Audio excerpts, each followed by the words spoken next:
What's up and welcome to another Mograph Mocast. I'm Dave. And I'm Matt. Joining us from Archiform 3D, Randy Miller and Steve Bell. Hi. And Mograph is a supplement to our site, mograph.com, which is a motion graphics tutorial site with tutorials, plugins, podcasts, and other Mograph stuff.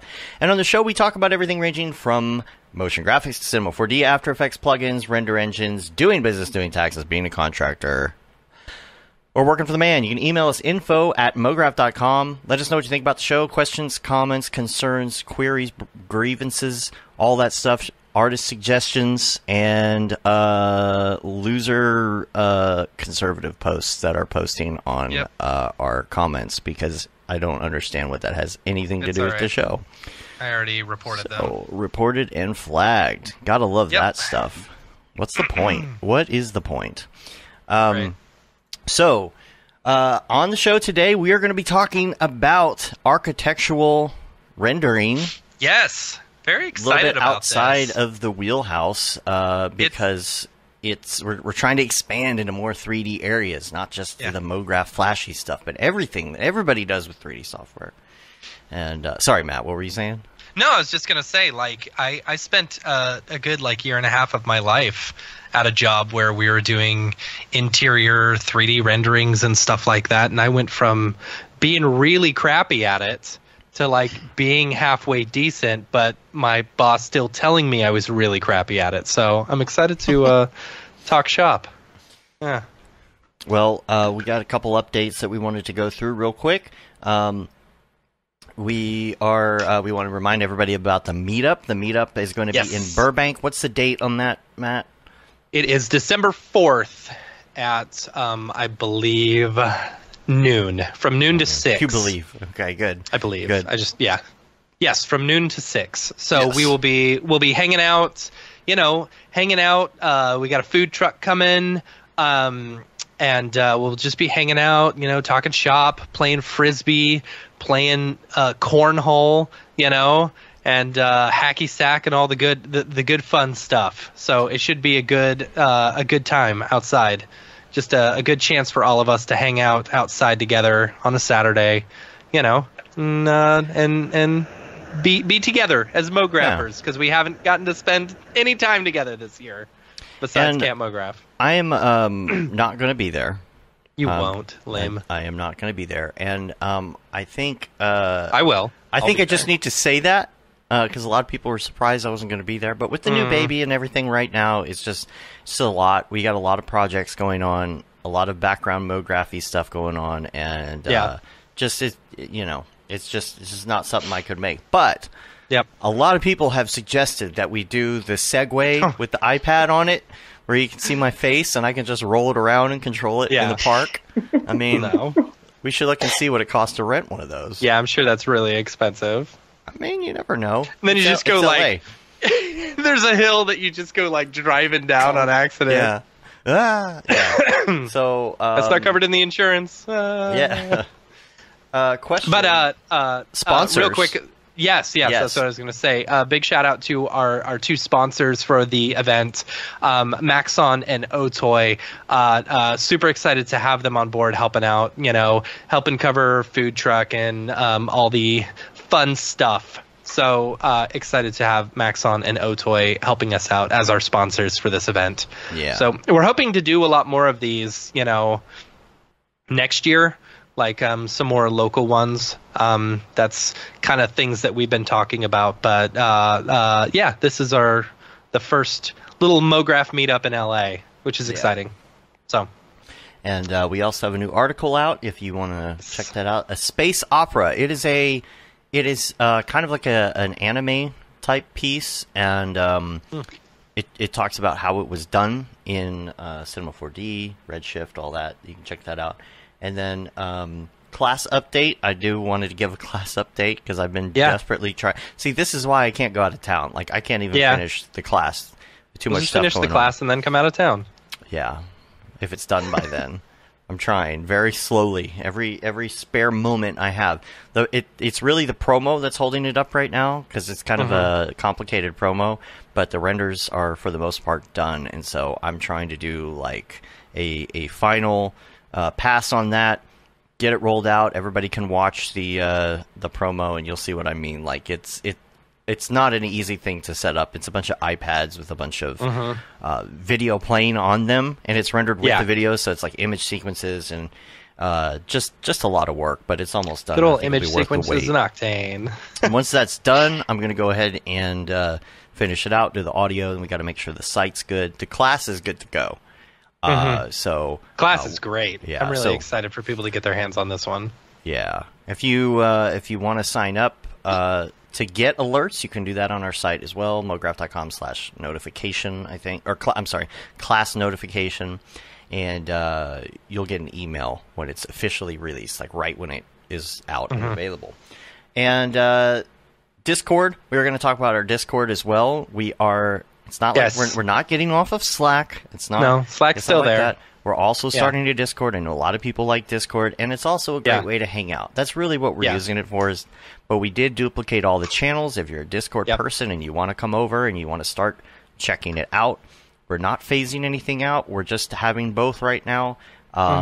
Mainly because it's fun to hang out and video chat with people all day if you're stuck in your office. Earlier today, they were putting a giant rock on top of the grotto for our pool that we're building, and it was very precarious. And so I streamed my camera to the Discord, and we had like 10 people in there all freaking out whether it was going to fall over on someone. It was cool. Yeah.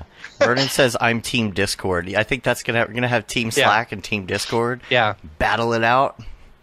You know? Yeah, but we were watching these guys move this giant, like, 1-ton slab of rock and just hoping that it did not fall. Now, if you were watching it on Reddit, I think if you were an audience in that audience, you'd probably be rooting for the rock to fall. Yeah. But we were watching and holding our breath. Part of me was rooting for it to fall, but I didn't want to deal with the repercussions of it falling. And I'm really hoping to get in that hot tub before Thanksgiving. Yeah. So we almost, if they were still working on it, we actually had a feed we were going to show. Have the pool cam down in the corner, you could see what was going on. But yeah, Discord, get in there, hang out with us, like during the day, office hours. If you're working, it's something where like your friends can hang out, you can chat, you can mute it if you want, and just like have friends. Just feel that comfort of like people. If you're working by yourself, sometimes it's nice. And that's all I got on the week wrap-up stuff. So one real quick topic I do have for Ravcock, what's your flavor? What's your flavor? Topher.exe, that's actually somebody's Instagram name. Topher.exe made this really cool Embergen basketball hoop where it was on on fire, and there's flames and sparks and all that kind of stuff, right? And just kind of testing the new features of Embergen. So Embergen, the new version of Embergen is out, and you can mess with like moving meshes and things. So check out that post. You can see what you can do with it because it looks really cool. We do have some render stuff we want to talk about, but we will talk about that in the drop because it's I'm not sure if we mentioned it last week, if it was out by then, but Octane version 2021.1 is officially out for C4D, which is great. I just updated this morning. And it seemed pretty stable. You know, I was having problems with, I don't know if it was 2020.3 or whatever, but it kept crashing every time I was rendering. Maybe my scene, maybe I'm doing something wrong. Yeah, I didn't get crashes, but I had to adjust all the white balances on one scene. Do you outside of that, I did a lovely job. Great job. Yeah. If everybody isn't aware, Randy and Steve use Octane. That's actually how we ended up talking in the first place. Is you posted an incredible piece on the Octane group on Facebook, and I was just so blown away at how it looked and how realistic it looked. I was like, okay, we got to talk about this architectural stuff because there's not a ton of people doing architectural stuff. So let me take that back. there aren't a ton of people who are doing good architectural stuff. In Octane, yeah. Yeah. Octane is a whole nother beast when it comes to architectural. Yeah. It is. A lot of people use what? A lot of people use the other render engines to do architectural work. Well, typically V-Ray owns architecture. Yeah. We're different. Yeah. Yeah, when I first started getting into it, V-Ray was kind of like, the main one that I was working in, and then switched over to Octane because it was faster, But I did find, at least early on, and we were using Octane since version 2, it was harder to get harder to do the same similar things that you were doing in V-Ray, without it taking just as much time as it was in V-Ray, Yeah, so we saw what you did. Now, the piece that you did in particular, I think you used a mix of Octane with motion tracking onto drone footage, right? Depends which piece you're talking about. I can't remember now.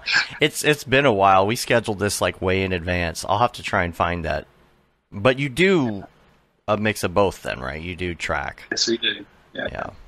I think if you're going to do ArcViz properly, you've got to be able to do that as well. Mm-hmm.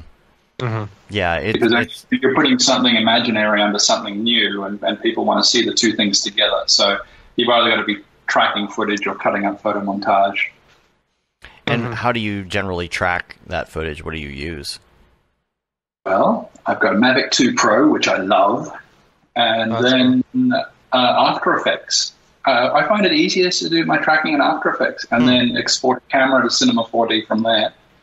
Then for alignment, I actually build a drone model of the entire site and everything around it, which my clients love because they can calculate earthworks and things from that as well. And then I line everything up and boom, process it all out, and you can pretty much guess the rest of it. Composite it all back together in After Effects, and it's done. That's rad. And I know what I was going to ask you. Did you see the new drone, by the way, that came out? Oh, yes. The new Mavic. Picture Homer Simpson drooling. Yeah. It's like every time they come out with a new one, I'm just like, oh, I need that one. And then I fly it 5 times, and then it's time for the next one to come out. I promise you, as soon as Drone Deploy has compatibility with the new one, we'll probably have one too. Although it's a big thing for us because we only have 8 batteries and everything else. The job's getting pretty big, but yeah, I think the little Mavic 2 Pro over in the corner there is going to be tired soon. Yeah, it'll be on eBay. Yeah. So let's start from the beginning. Actually, now that we got the week wrap up and things out of the way, get into your story. So the two of you actually are a really good team because Randy, you do a lot of the interior design aspects of it, right? Yeah, so I do all of that, everything design-wise. And what is your degree in? So currently, okay. So and I'll also say it doesn't have to be a degree. A lot of people on the show did not get a degree, and they're really good at what they do. I don't have a degree, but there was no 3D when I was young. So I actually went to college to get a math and statistics degree. Okay. And then I stopped that, and then I went into radio. So I did radio for 3 years. Nice. Cool. And then I just kind of was dropped into this, literally. Interesting. Dropped into it mid-project. Yeah. How did you meet then? At a bar. Oh, that's hilarious. That's great. It was for something totally different too. And it wasn't like a hit or anything like that. I had a project here on the island that I was working on, and I was sitting around with Chima and Harry at the other end of the bar from where you were, and I said, we need greeters. We need nice people to meet people as they come on the island, and possibly as early as next week. And the guys come up with all these suggestions, and I said, man, I need someone that just looks genuine, fresh-faced, genuine, and I pointed across, like her over there. Literally. Oh, no way. Like her over there. And they go, what? Her? Yeah, look, she looks genuine. She looks like a real person. And I said, go talk to her. And they were too afraid. So I went over there and gave you Harry's card. Yeah. And then I realized that she wasn't just a fresh-faced looking, genuine-looking person. She's quite a brainiac as well. And that's, bit by bit, we ended up working together all the time. That's been going on for 8 years. 8 years now. Wow. Yeah. That's crazy. And now I'm sure that like the math helps though, right? Like the I don't have to think about those complicated things. I just give it to him. I'm like, I get to do that. You do that. I make it look pretty. You figure out how to make it work. Mm-hmm. Just make things look pretty. It's way more complex than making things look pretty. She's really selling herself short. Yeah, there's a lot of work that goes into it. So I feel like with interior or with like 3D interior scenes and stuff, like it is an art form in the sense that, like, you know, you can't just like build out a scene. You know, you've got to know how to light it correctly, specifically for interior design, you know, and you also need to have that eye for design, like what is going to, you know, like different what's textiles and different, you know, I don't know, accent pillows or like different decor throughout the room and stuff. It's a lot. Yeah, it is, because I mean, in 3D, texture is not the same. In 3D, lighting is not the same. In 3D, color is not the same. So there's different aspects that you have to, like, for instance, if I put in a regular sofa with suede, it's not going to come out how it looks in real life. We have to actually play with the texture itself. You have to work on the texture. So there's a lot of aspects. Or like the size of a tile, you have to play with it sometimes to get it perfect. The texture on something. And then sometimes you lock down with something that's locked into a specification. Yeah. The client needs this to be this color, this shape, this size, because everything that we do is to scale. Yeah. Right. Yeah. I've also found that sometimes, like, I've sometimes had to exaggerate certain textures or something. Like, say you've got a really fine, like, I don't know, corduroy texture or something like that. You know, you're not going to see it when it's too far away. But if the client wants to see that, you sometimes have to make it bigger so that it's more noticeable. Yeah. So with textures, we do that. We try not to do it with actual objects. Right. Yeah. Right. We our clients are always concerned. I mean, we can decorate these buildings up as much as we like, but at the end of the day, our clients are taking contracts on properties, and if we misrepresent by scaling things wrong, like making the sofa half the size it should be, so as the room is bigger. Now, I know a lot of people do that. Yeah. But it's like just asking for a lawsuit. Yeah. Right. Yeah. Exactly. Are it brings up an interesting question when you're working with clients and stuff like that. Are the like the furniture and everything that you're using to show off how it's going to look, are they actual like items that they can purchase, or they're like, hey, these are the items that we have, you know, we would like to see how it looks in there? So basically, in the beginning, when 3D was a baby, because I feel like in the last 8 years, it's grown so much. Oh, absolutely. So I had to, in the beginning, get stuck with basically what was the best quality pieces that were offered on the internet at the time. Gotcha. But now, everything I can have models. So I don't so much look for what already is in 3D. I just kind of design and then give it to someone to model it up, or him to model it up. Like, hey, I need this sofa. Yeah, hey, I need this sofa. Hey, I need you to build me a cabinet, and I need these things on the shelf. So that's cool. Yeah, but everything that we put in, you can purchase.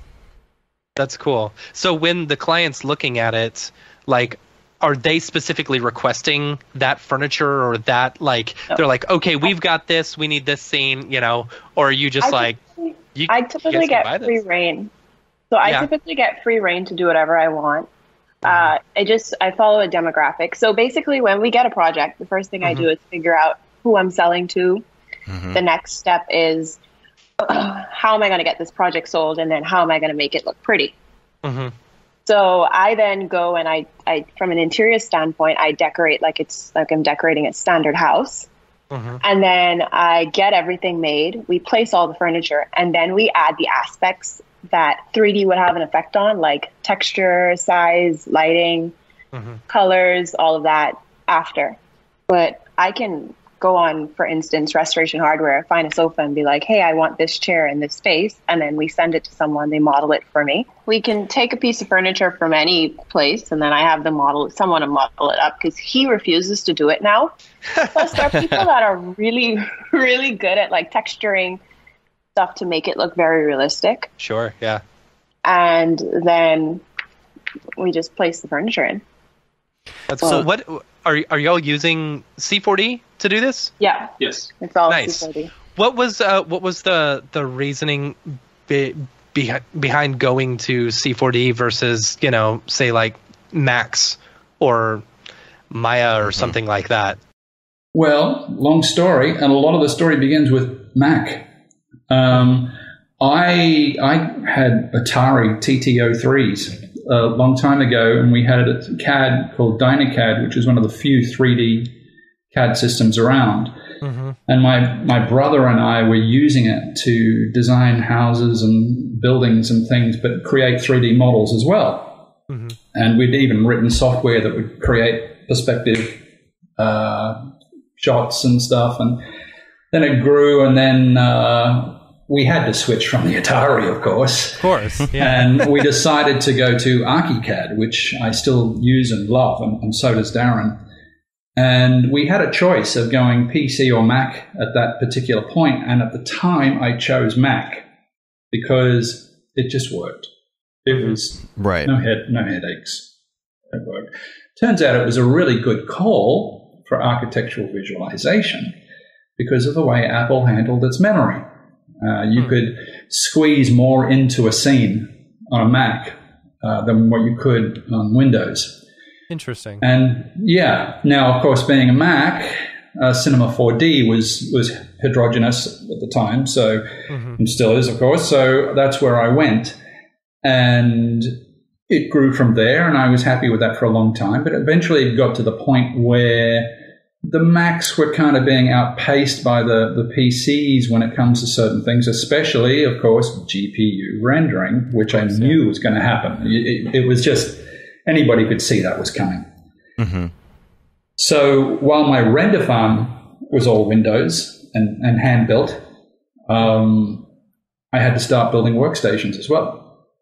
And I stayed with Cinema 4D. I had no need to change. If I wanted to use V-Ray, I could. And it just grew to now we have our Macs for our personal stuff, small stuff, a bit of video editing and effects here and there, but we have our workstations, each with 4 GPUs in them. Nice. For processing and mining Bitcoin and all that sort of stuff. So it stuck with that. I never had a need to go to 3D Studio, and never had a desire or need to go to V-Ray too, even though I must admit V-Ray did have an advantage earlier on. Which, I mean, a lot of people were doing 3D Max and V-Ray in architecture, you know, especially where Matt and I came from, you know, that was like the thing. You know, it's hard to get architectural people off of Max and V-Ray. Yeah, and you know, it's the most pirated software out there too. So every man and his dog is out there using it, and which gets a little frustrating sometimes. But the thing is, you know, Octane, I still wouldn't even consider switching. I mean, to get the speed and handling that we get out of Octane and the workflow. When we're working, when Randy does a design and she scribbles it all out, what we end up producing can sometimes look entirely different. And we sit there side by side like a pilot and a co-pilot, and we've got the 4 screens up, and we just work, and we just change it, and we look at it, and we have the preview window in Octane running non-stop.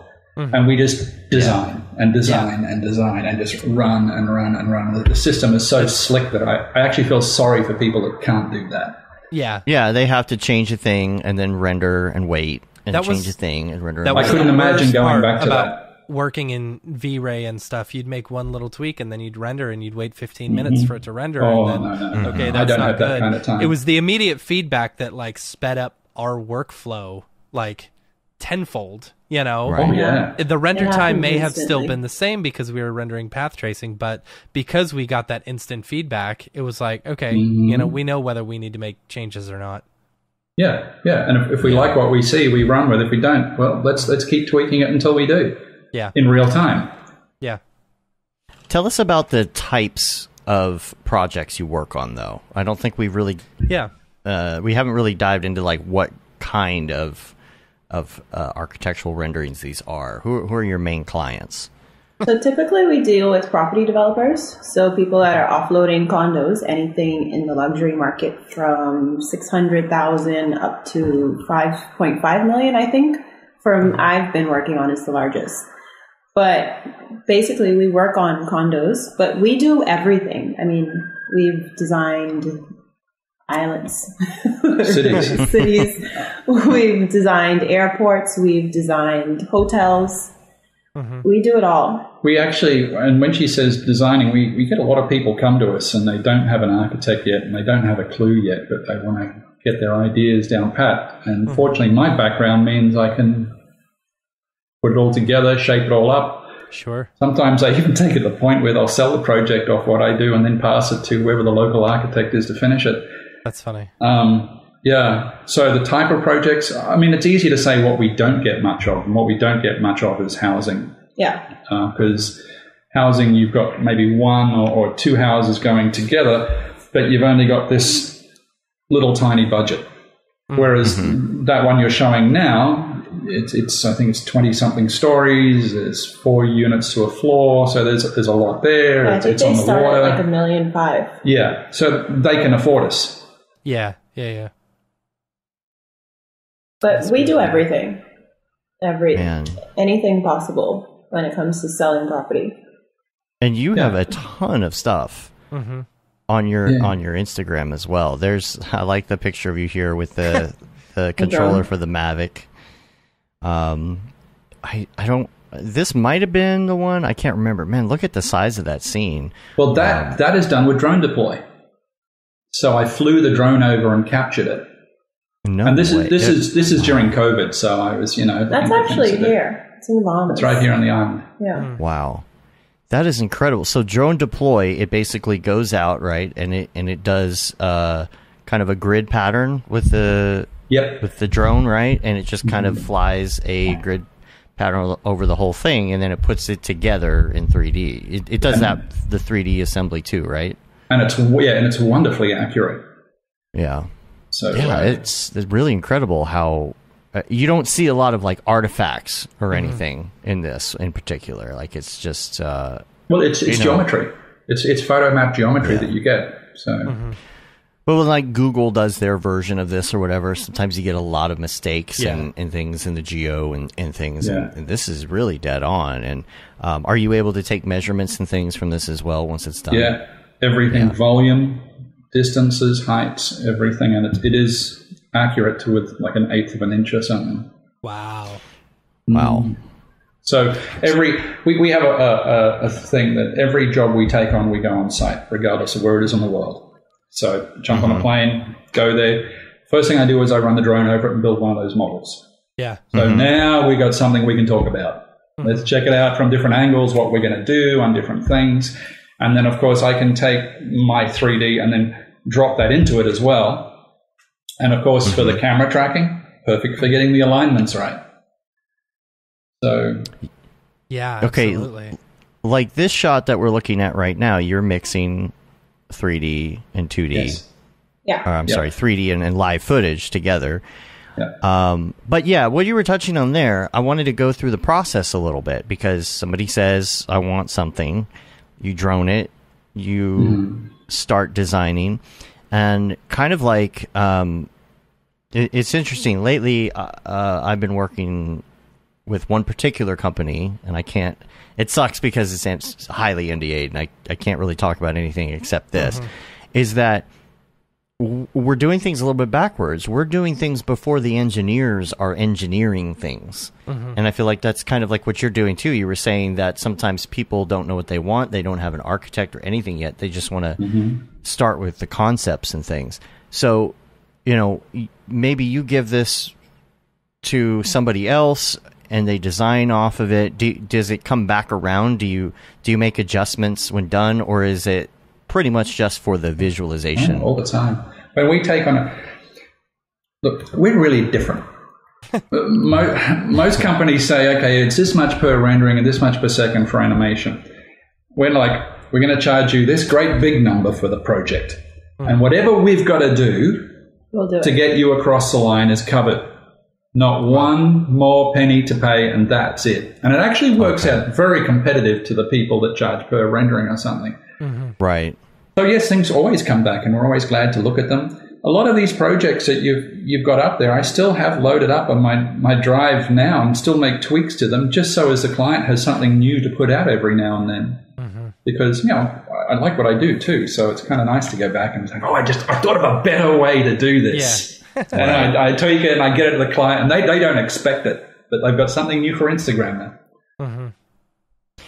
And then, so do you kind of do like a almost like an empty building, and then Randy fills it in, basically? And then the other question on that is Randy, how much do you like work in 3D, or do you just ask Steve to do it and then you go about like working with the client? Like, what's the flow in that process? So it depends on what we have going on. So for instance, for a condo, usually there's a main designer, like an interior designer, that's working on the common areas. So we do everything. So exterior, interior. And so I would basically because we also have to think about from a marketing standpoint. So outside of just it being pretty, we have to think about this actually has to be marketed. They have to take this and sell this. Real estate agents have to have it. So I try to make everything a bit like flow together with what, if they have an interior designer already working on the project, something that their design scheme put into the units that I will design. So how it works is, like I said, I can source 3D. I don't physically work in 3D. I sit next to him and he gets that done. I don't have the patience for it. It's very frustrating, especially when we first started, because it took like 10 minutes to move a couch. That was, for me, I would scream. But so I sit next to him and I know how to basically do stuff now, but like I don't have the patience for it, like I said before. As far as how our workflow goes, I go on my own and I come up with a design scheme and concept, and then I source all of the 3D pieces that I would need. Back, I used to make him build everything. He used to be so mad. So I didn't have a life. Could you imagine? Because in the beginning, I think we designed, like my first project, it was 4 units, and each of the units had 4 bedrooms, 4 bathrooms, a kitchen, a dining room, a den, a living room. Jeez. So that's like 20-something pieces of, chandeliers, like 30 lamps, 18 beds. Like it was insane. Yeah. So modeling, and then I don't like to copy things. I like each one of my designs to be special, and I like them all to be different. So each bed would be different. Each ottoman would be different. Each rug would be different. So it was frustrating in the beginning when you couldn't really find much 3D work, and we had to have people, and it was expensive to get people to build models. $50 to build a couch. Yeah. You go buy a couch for that alone. The budget to make 3D was expensive back then too. It's not that bad now. But I source everything. Like I said, I start off from an interior design standpoint. So I look to see what's the latest trends or what's going to work in that area. And I don't limit myself to 3D anymore, because everything can be built, and it can be built beautifully. And I design basically how I want the space to look, and then I sit next to him and then say, okay, well, I also source the furniture and everything in 3D, and then I sit next to him and say, this is what I want. Put this in 3D. And then I normally that night or something, I'll put everything in place, and the next morning we just hit it and start, making because it groovy. it's not like you can buy stuff and then place it. You actually have to place it and make sure that it sits right, make sure the angle's right, the texture's right. So it might be like a week or two of getting things ready, and then a week of it's just sitting side by side, cranking designs out one after another after another. And sometimes it goes fast, and sometimes it doesn't. No, just depends. Sometimes we hit writer's block. Sure. Because you're working on 8 bedrooms, trying to make them all look nice, right, realistically, and different. That can be difficult. Yeah, it's challenging. But I think as far as even the little things, because I focus mainly on trying to make it as realistic as possible and as livable as possible and as relatable as possible. Mm-hmm. So even little things like getting sculptures made or the texture on paintings, we focus on every little aspect of how can we make this photo look as realistic as possible. Mm-hmm. And and that makes it pay off. It does. The of course. Photorealism is what really sells it. Even labels on coffee makers or the knobs, the lights, we put detail into everything. That goes back to what you said before, photorealism. Not everybody goes the photorealistic way. Yeah. They go. Yeah. I don't even know what to call that other style, other than plastic. Yeah. Non-photorealism. Yeah, I think photorealism is the only way to go, and it's the only thing I try to achieve. The whole whimsical, let's make it look plastic thing. Mm-hmm. No, if it looks like a rendering, then I've failed. Yeah.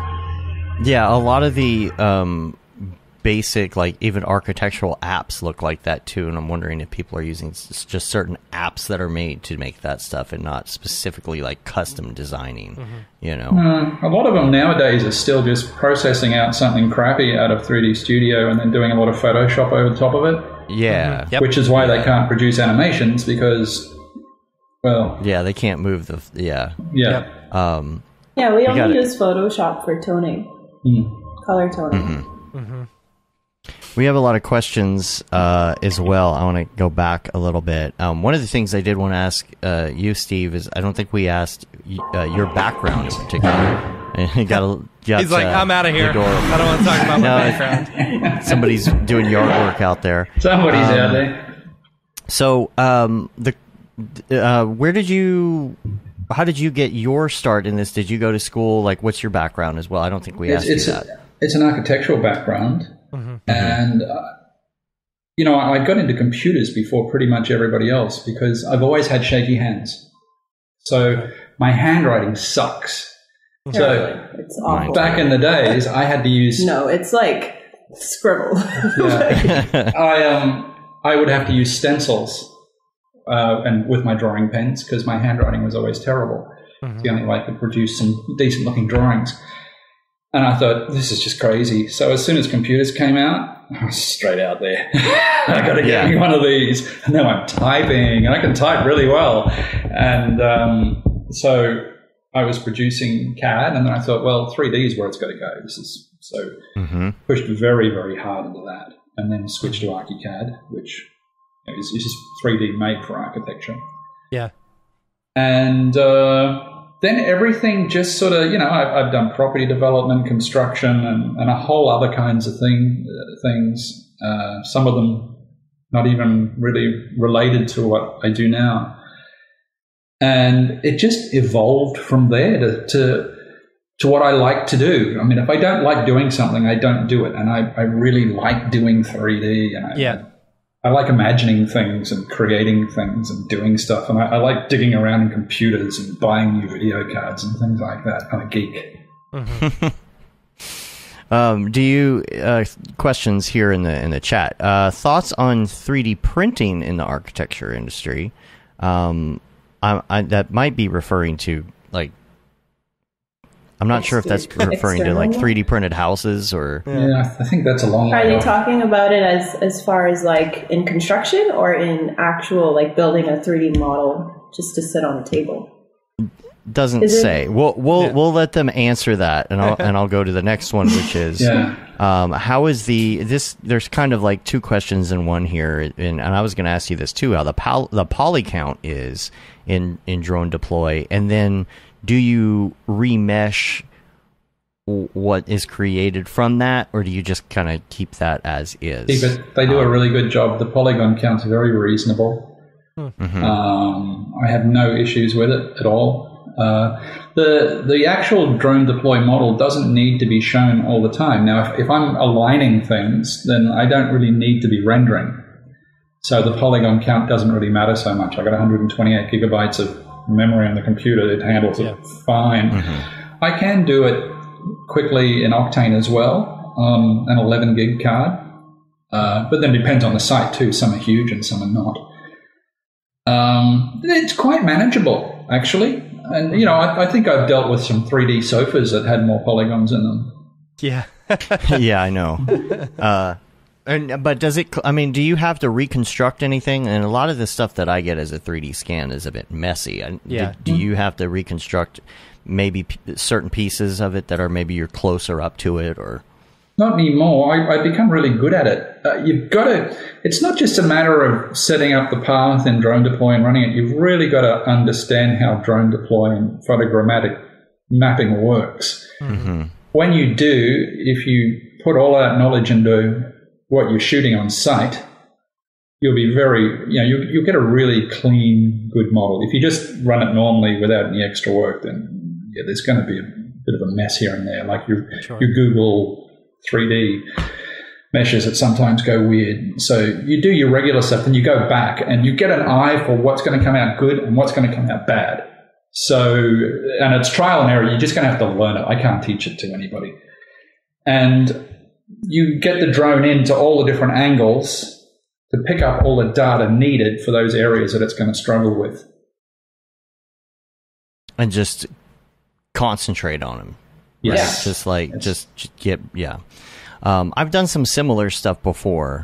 You know, it wasn't as streamlined when I did it, and I'm sure it's improved by now. You know, you get all the data, but then you still have to bring it into another program, and then that has to go into another program. It sounds like this one really has it covered and really takes care of a lot of that stuff for you. Now, it makes me interested in wanting to like try it out. You know, give it a shot, man. Is it how much is it? Is it expensive? Is it? I think I drop about $150 or $200 a month or something into it for a basic account. I think they have a free or a very inexpensive account where you can trial it and get a feel for it, but you won't be able to export a model. Yeah, it's just on their server. Yeah. So it's very dronedeploy.com. I want 1 month free account for that. Yeah, we have a promo code. Do you find that having a background in architecture helps you kind of speak the language with your clients? Oh, yeah. You know?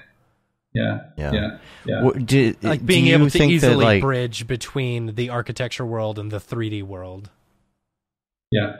And we bridge easily, and we get a lot of opportunities that other companies wouldn't get. For sure. I can't really say what we're working on at the moment. I'm just trying to think of something that I can tell you that we're actually working on. But we're working on things where we're combining our architecture, development, and business backgrounds with the 3D and marketing to come up with something incredible that meshes everything together. It's not just architecture. I can speak property development. I can speak construction and everything as well quite fluently. So I'm very experienced in all of that. So pretty much any project that's dropped in front of me, if it's architecture or building or development, I've got it. Because I think a question would be people who want to get into this. You know, you say you have somebody who's like watching and they're like, this is really cool. I would like to do this for a living, whether they're already in 3D or they're thinking about getting into 3D. And the first question is going to be, well, what do I need to do in order to do this? Do I need to go to school? You know, do I need to just hang out at a bar until somebody discovers me? And just hang at a bar looking natural. I know. Yeah. It's so funny. Look genuine. And, because you don't necessarily have to have a degree in architecture. No, I don't. You know, so it's like, you know, if you could go back now and say, okay, well, what is the best way to get into this in hindsight? You know, like if you were to do it right now, what would you do first in order to launch something, in order to launch a company, and then, of course, gain traction and get customers? It sounds like you have plenty of customers. But like not everybody's going to have that. How are they going to start? How are they going to, we're really unique. I don't know of a company like us. So we do everything. Like, we do the design, we do the 3D, we have the construction and the interior, and the architectural background. So I guess for someone else to start one up, they would have to have those individual people. Right.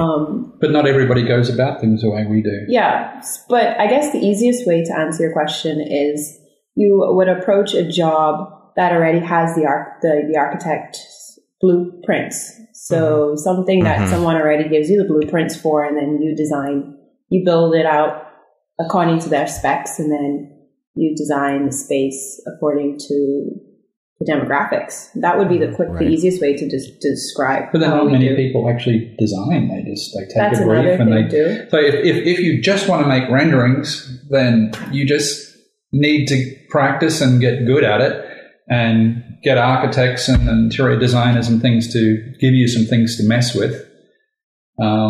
Everybody that asks me what sort of degree do I need, I said, I don't give an F about your degree. I just want to see a portfolio. And if you don't have a portfolio, invent one, make one. Just show me what you can do. Yeah. Just do that. Yeah. Because that's all that matters. And that's a good point, because I think we talk about this a lot, but if you are trying to get a certain type of work and your portfolio doesn't reflect that, then nobody's going to come to you for that kind of thing. Nobody's going to say, you know, yeah, and the great thing about 3D, I'm sorry, the great thing about 3D is you can literally design a box and then just make it look like how you want to approach the person. It doesn't have to be real.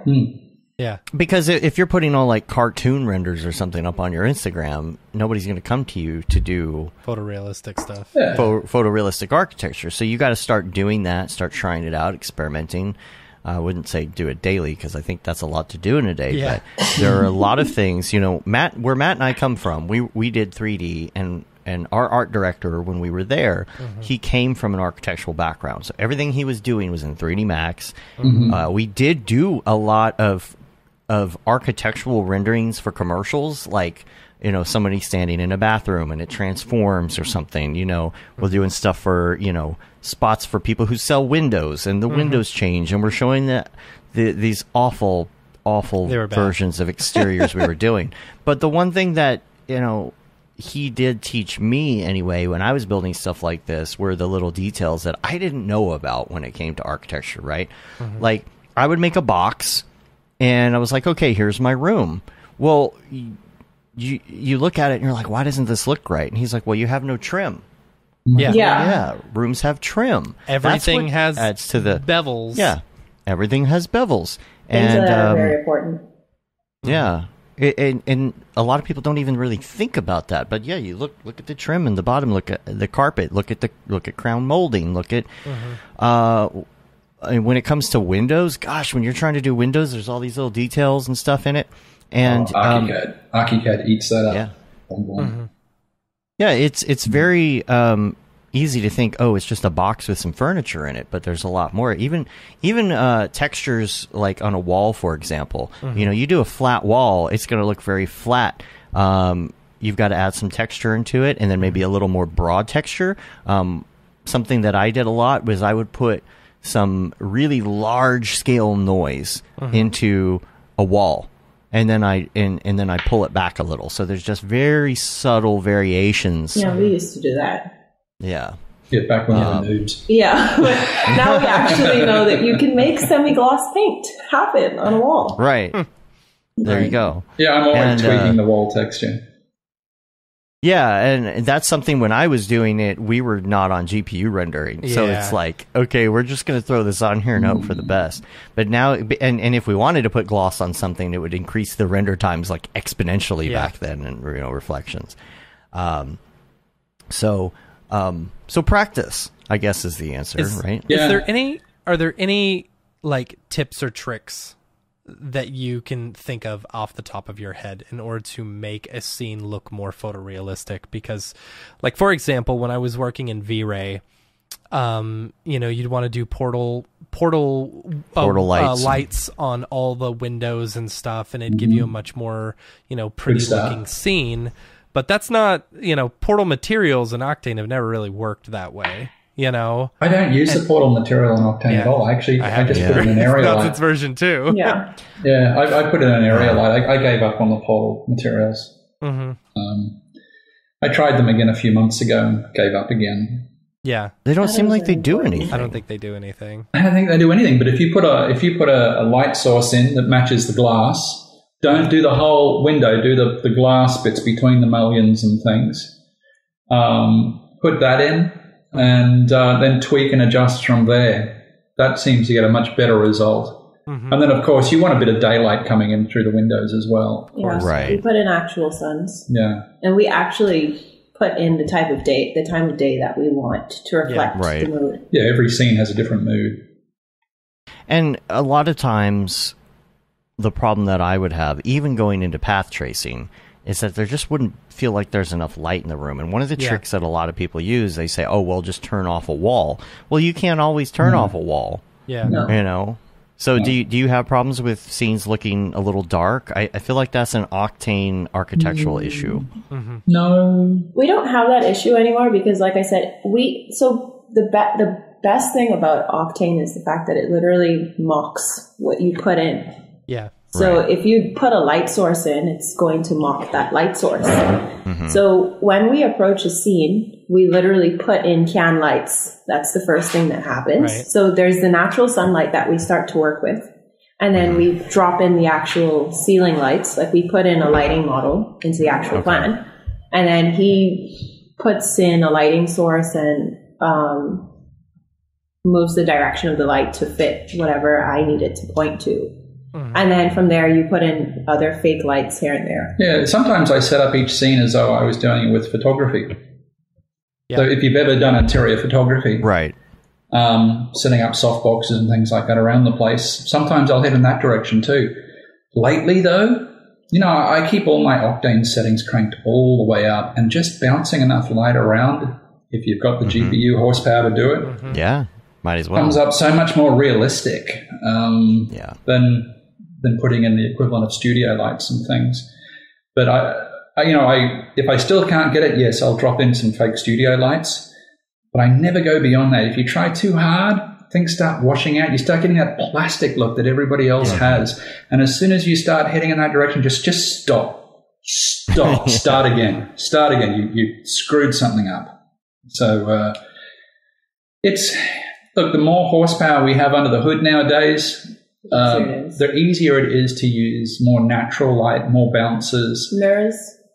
And lately, there's always been this struggle, and that clients are always, we want it bright, we're brighter. We want everything bright. Nowadays, clients are starting to wake up because in today's world, where they're looking at Instagram and they're seeing so much beautiful photography and things getting around. They're letting us make things look more realistic and have dark shadows and things like that, and contrast in the scene, which lends itself to less lights, more processing. Right. If somebody comes to you, wait, what was the question? We were talking about I don't know where I went there. I'm back. There's a bunch of questions in here. I guess. God, I had three things. One question was, one question is, do you work on anything outside of architecture in 3D, maybe for fun? And do you do any personal projects or? I wish. No, we always talk about it though. Yeah, we keep thinking about it. We never get the time to. Just when we think we might have some time, we need to We need to deliver something or make money. That's always good. Yeah. That's always important. Yeah. Nowadays, I guess the way that we approach a project too is to make sure that we were trying to do something fresh and new. So like he got to play with designing a Tesla the other day for a project that we have going on. We can talk about that one. Yeah. So it's like a solar powered place that has it's in Puerto Rico. It's got solar power and a lot of really cool features that we've animated and done up, and you'll see videos start rolling out in that in the next few days. Yeah, the project opens on the 1st. Yeah. Very, very cool stuff, and that's always fun. And even today I was looking at, those solar panels I put on the roof? Yeah. I want to redo that clip and have the sun coming down and glistening in the panels and reflecting back up at the camera. So we get to have fun sometimes, but as far as pet projects, not really. I wish. Well, we make our real projects our pet projects. Like some of the images you pulled up before were from a project I did 2 years ago. But I always wanted to put those sparkly like Christmas lights up a trunk of a palm tree. I'd never done that before. So I went back to that project, which they're still selling. They're selling the third phase now. So I wasn't wasting my time. The client would get value out of it. Yeah. And I put the sparkly lights up the tree and tried a few new tricks with water and stuff like that as well. So I guess that's when I get to have a little bit of personal fun, but it's still work. Sure. I'm guessing that you fake water a little bit for the most part, right? You're not doing like water sims unless it's like a feature, right? Are you getting into that? You'll see a clip getting around that has got some nice simulated fountain going into a pond, but outside of that, the rest is fake. It's just bumped or displaced.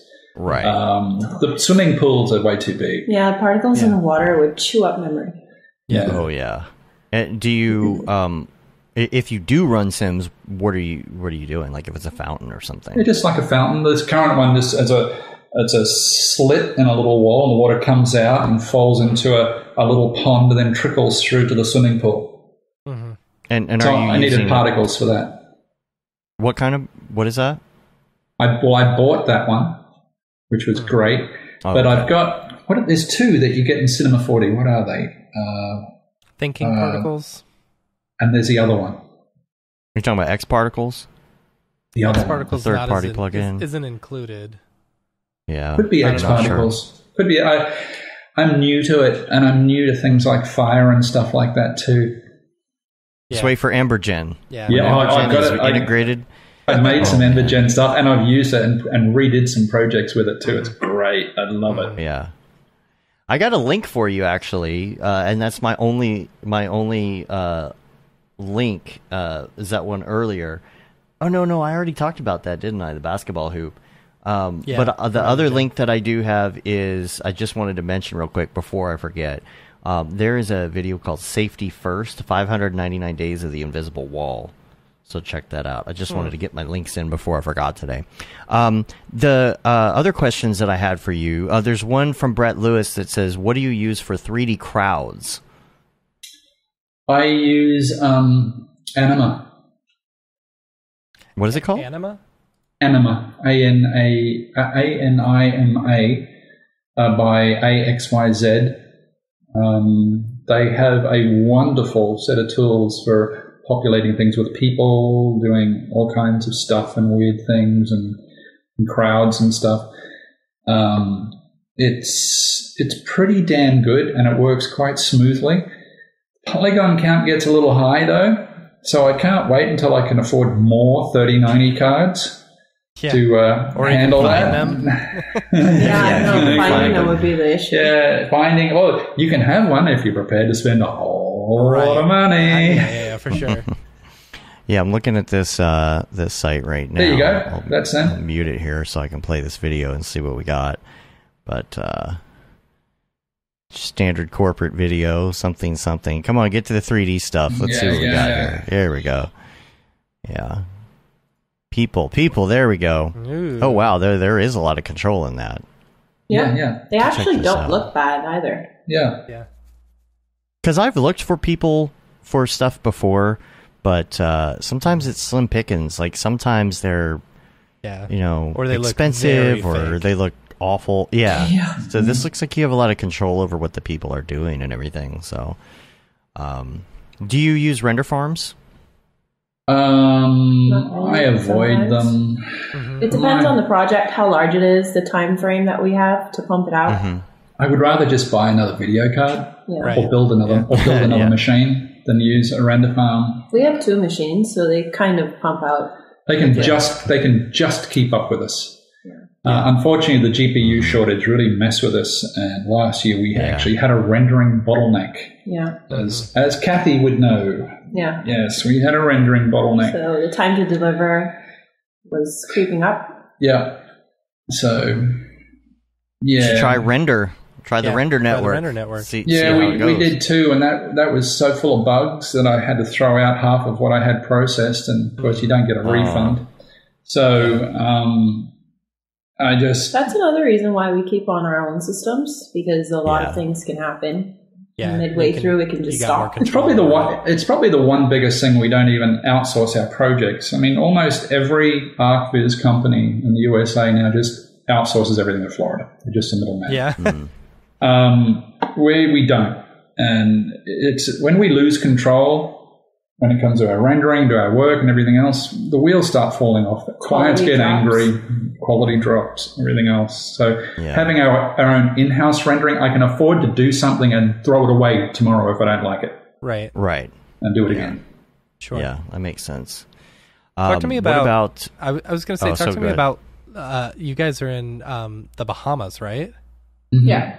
How does it, and do clients talk to me about how a project goes, like working in the Bahamas? I can't assume that there's, I don't know, but it is a luxury island. You're talking about like people like getting jobs and stuff like that, you know? So we don't have work here. That's what you're asking. Most of our work is we have no projects in the Bahamas. So all of our work is either in the United States or anywhere around the world. So the Caribbean and then I guess the Middle East. Mm-hmm. So basically, we just have a social presence, and people know who we are. Mm-hmm. So we jump on a boat, and head over to Florida, and then meet the clients, get on site. He takes his photos, and then we jump back and we do our work here. Mm-hmm. But it's only a few hours away. It's 30 minutes by flight. 4 hours on 4 hours on the boat. No. Yeah, by the time we get out of the canal here, we're pulling up in Miami about 4.5 hours later. Yeah. And we just park. We go see all our job sites. We go see our clients. We take whatever pictures we have to take. Maybe hang out for a week. Have a vacation from the Bahamas. Right. Sure. And then and then cruise back and get into our work and stuff. Because I've worked from home for a very, very long time. Mm-hmm. So, and it looks like you guys probably work from home too. We do. Oh yeah. Exactly. So my home happens to be in the Bahamas. That's yeah, nice. and is that where you all met, or did you go out there later? Oh, you met there. Okay, I was curious about how both of you ended up there. But so I'm Bahamian. I'm from the Bahamas. Okay. And I'm from Australia. Yeah. So when what did brought you move to the Bahamas? Yeah. I had so much work going on in the USA, but I didn't want to live in the USA. Gotcha. I wanted to live in the Bahamas for various reasons. And so I bought this place. Maybe that was a good idea. Maybe it wasn't. I don't know. And I don't know. This is just the way it's evolved.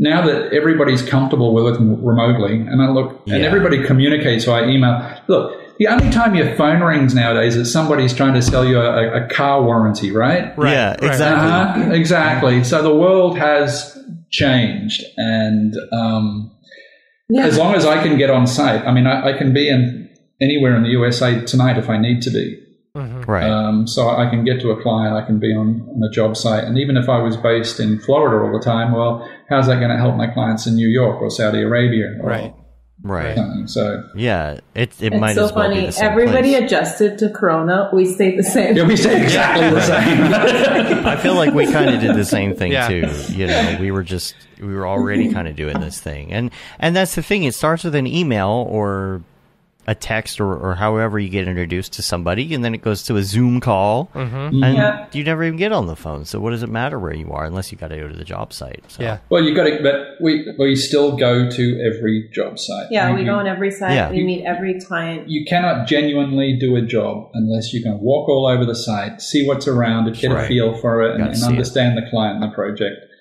But that's actually fun. Yeah. That's one of the more fun parts of the job. Yeah, get out. That's why Matt has to go check out a camp for Camp Mograph. He got to go on site and go. Yeah. Go and check it out tomorrow. Yeah, 3 questions. One of them in the chat here, and I remembered my other 2. Brett also asked, what about trees and trees blowing in the wind? And do you make them blow in the wind, or you just kind of leave them static? I didn't know. Forester. Yeah, Forester or X-Frog. Or I've still got Tree Pro or something by Onyx. But the last job, this Puerto Rico one we were talking about, I've got some beautiful stuff blowing in the breeze on that one, and that was mostly Forester. I have not had to model a tree blowing in the breeze for a long time now. I don't even know if I remember how to do it anymore. Right. If a client comes to you though and they have a specific texture that they need, and this is something Matt did for a living, Yes, and it was a lot of work. Do you go down that route of like actually having to take a picture and do like the normal map and all of that? Yeah, you got to be prepared to do it. You got to know how to do it. I'm really shocked that sometimes I see new people in the game don't know how to make a texture from scratch. Yeah, you got to. I mean, Grayscale Gorilla makes it so easy having all their whole texture packs, and you just like drag and drop, drag and drop, drag and drop. Well, we use the CG Axis PBR textures a lot too. PBR textures are awesome. But you've still got to know how to get a cruddy old picture from an interior designer that she took with her phone and turn it into a good texture, even though the light's all different on one side. And oh man, it used to be so frustrating in the beginning because people don't understand photo quality. Yes. And that's the most frustrating thing ever. Fortunately, their iPhones have become so much better now. Nowadays, but back then you have to crop something and then go into Photoshop, put in 10 tiles. It used to be frustrating. Oh, the tiles. Yeah, and it can't look repeating at all. So you got clone this one, flip this one. It used to be frustrating. I was going to ask something. I don't remember what it is now. Brett in the chat also asked, have you tried saving like a model and bringing it into Unreal Engine? Have you done anything in trying to utilize some real time? I'm learning Unreal. We're working on that. It's on my computer. We're waiting for something. Brigade. Yeah, we're waiting for Brigade to come out. So are we. That was my next question. Can you hear it? We're excited for Brigade. Can you hear all 4 of us, Otoy? Brigade. Yeah. I've opened up Unreal, and what's the other one? Unity? Unity. Yeah, I've opened up Unity. I've started learning Unity, but obviously Unreal works best for us. But I'm excited about the Brigade launch because it will make everything so much easier. But we are looking into real time. We want to go there, but when we go there, we want it to be awesome, really awesome. And people look at it and go, "Oh my God, we can't believe this is so incredible." And I think Brigade's probably going to get us there and keep our workflow the same. Like we're not going to have, because I don't like. I'm very dogmatic. I have systems, and for an old guy, I love to learn new stuff. But I like my systems, and Brigade allows me to keep my system, develop the system, and get there's an aeroplane flying over the top here. And just keep everything running smoothly all the way through the process. If I have to export into Unity or Unreal and then rejig everything again, and then what happens? And let me tell you something, it always happens in this game. Changes. They're always changing stuff. constantly. And this is why I like my systems. A client can come to me with a huge change on a building, and I can have it to him in an hour. Yeah. Yeah, absolutely. And I need to maintain that flexibility. And Brigade, I think, is the key to doing that. Yeah, I agree. Yeah, we're gonna get some more info out of Jules here. He's gonna be on the show the Monday after Thanksgiving, talking about some of the a date. Yeah, it's soon. I know it's soon. Not to do that anymore. It's got to They're very soon. good with their roadmap, though, Yeah. and they have said that it's going to be in this next beta version. I think that's coming out soon or whatever. And we're going to ask him. It looks like he's been a little busy with some other things, which we'll talk about in the drop later. Yeah, totally. I do know that last time we talked to Jules, some of the Brigade stuff, some of the elements from regular Octane didn't work in there, like fog or stuff, for example. And I know that they were working on that, and now a lot of it is working. Yeah. So We've Matt seen and it. It's cool. We've seen it in action in LA, and it's great. And I'm just like dying to mess with it. Same here. Game changer. You get that, and you get Evergen together, and it's just like done. Yeah. Yeah. We already know what we're going to do with it. Yeah, we already have it planned out. We've got it all planned out. We've got it written down. Just waiting for it to launch. Just give us the software, guys. Do you tend to work at all on any of the beta builds of Octane, or do you stick with only stables? I haven't done beta version for Archicad or Cinema 4D or anybody for a very long time now. We're so time sensitive that we can't afford to have something mess up. And I'm a perfectionist and everything. I can't afford glitches or bugs. I don't like letting clients down. Yeah. And beta software is going to take you down that path where you're going to have a really upset client at some point. For sure. Yeah. I know like Brigade will start out in beta. Now, one of the things that I have done with Octane in the past is after a beta has been out for quite a while, when it's like almost a stable version released, I'll try it out. It's tempting, and Brigade may tempt me to do that. Yeah, I might download it and play around with it to see how it works first. I mean, it might tempt me. I probably will, because we do have a lot of big plans for Brigade. Yeah, so we might have to play around with the beta, see how it works, make sure everything works properly. Make sure they do it our way. Yeah. Well, that's a good thing, though. You'll like it, and then you'll want to sell all those 3090s for profit.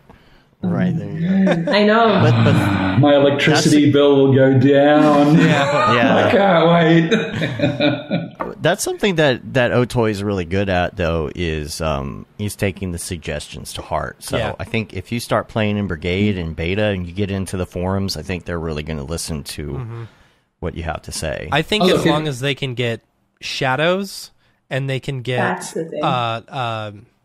aliasing correct. If they can get those two things like looking real good, well, shadows would determine everything for them in real time.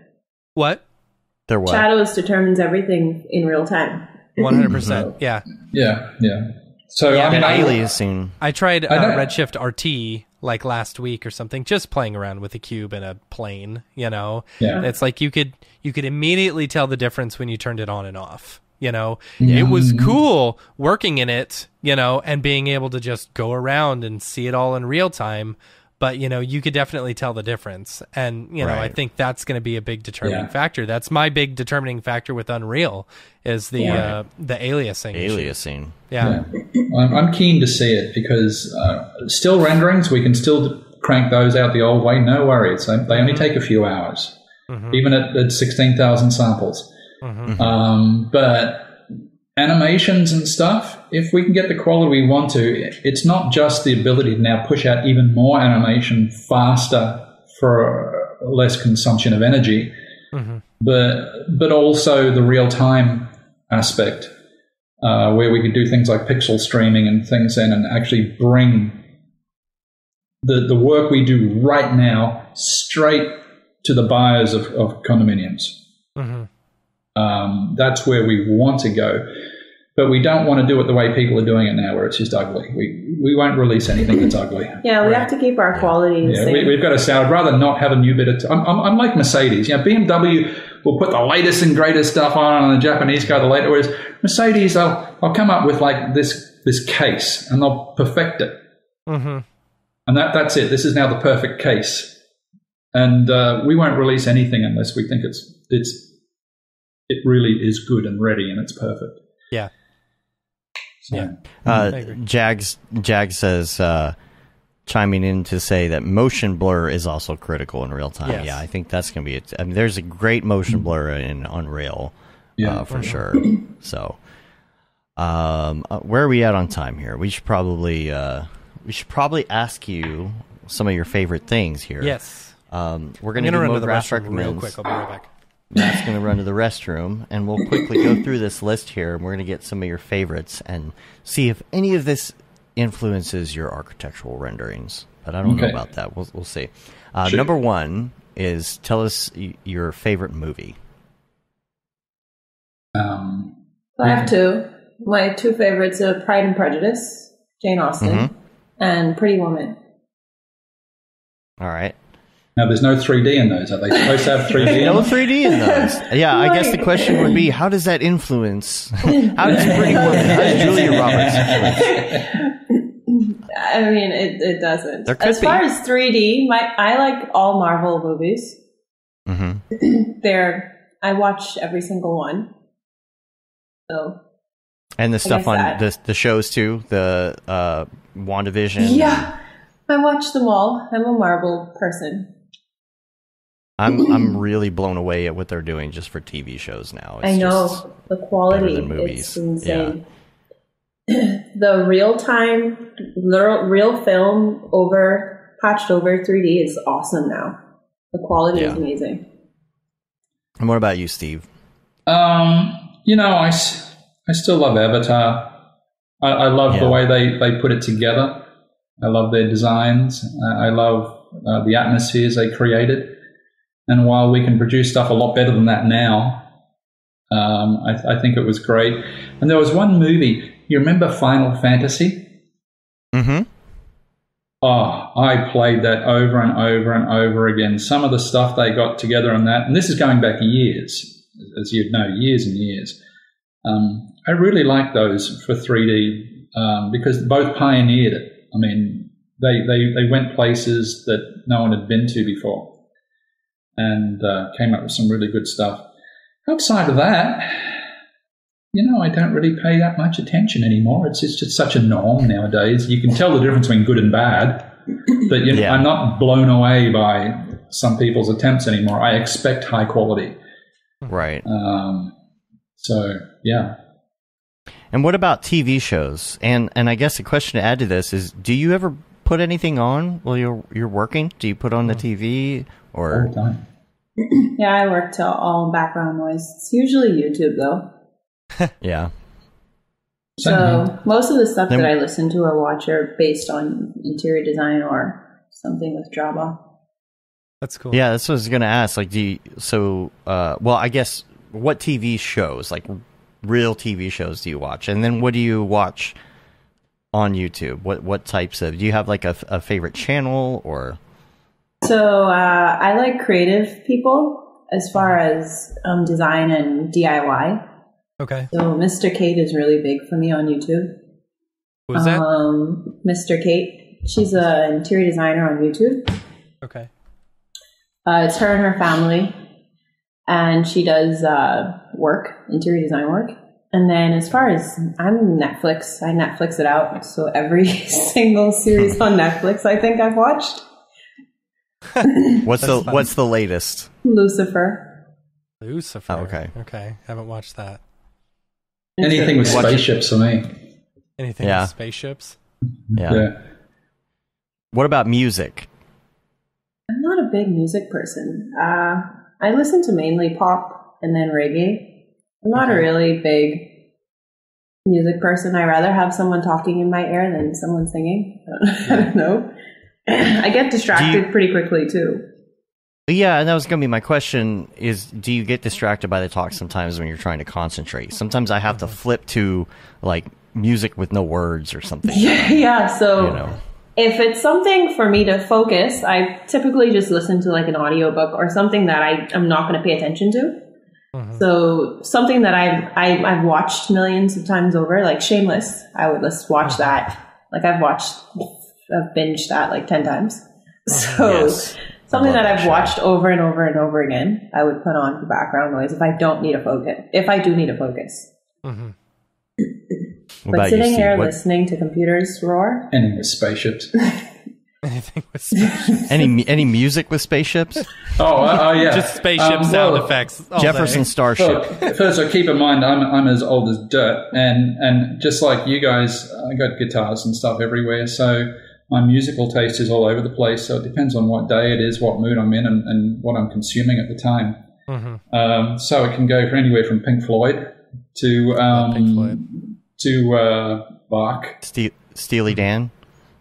Yeah, I'm just taking a wild guess. I'm just taking a wild guess. Man, I appreciate all music at any particular time. I love to pick up a guitar and play or make up something new. I love it all. It just depends what the mood is and what's going down. Not many people actually get that. As a musician, you probably would. You've got to appreciate it all, really. Yeah, absolutely. Randy, do you play music as well? No, like an instrument. No, because we kind of have theories about 3D people, and our theory is that every 3D person musicians. is just a failed musician. I would not even attempt. I wouldn't know what to wear. I have no rhythm as far as a lot of 3D people do have guitars and stuff hanging around their desk, don't they? Yeah. We're all just failed musicians. Weird link or something. At that place that Matt and I used to work at, we were sitting in a room one day and we realized that every single person there could play some sort of instrument. We're like, let's start a band. In Australia, I had quite a few guys working for me in Australia, and pretty much everybody played, except for the CAD guys. The CAD guys couldn't play shit. Yeah. They were too all technical. the 3D guys. Give them some synthesizers. I bet they might do something. Yeah. It's all math.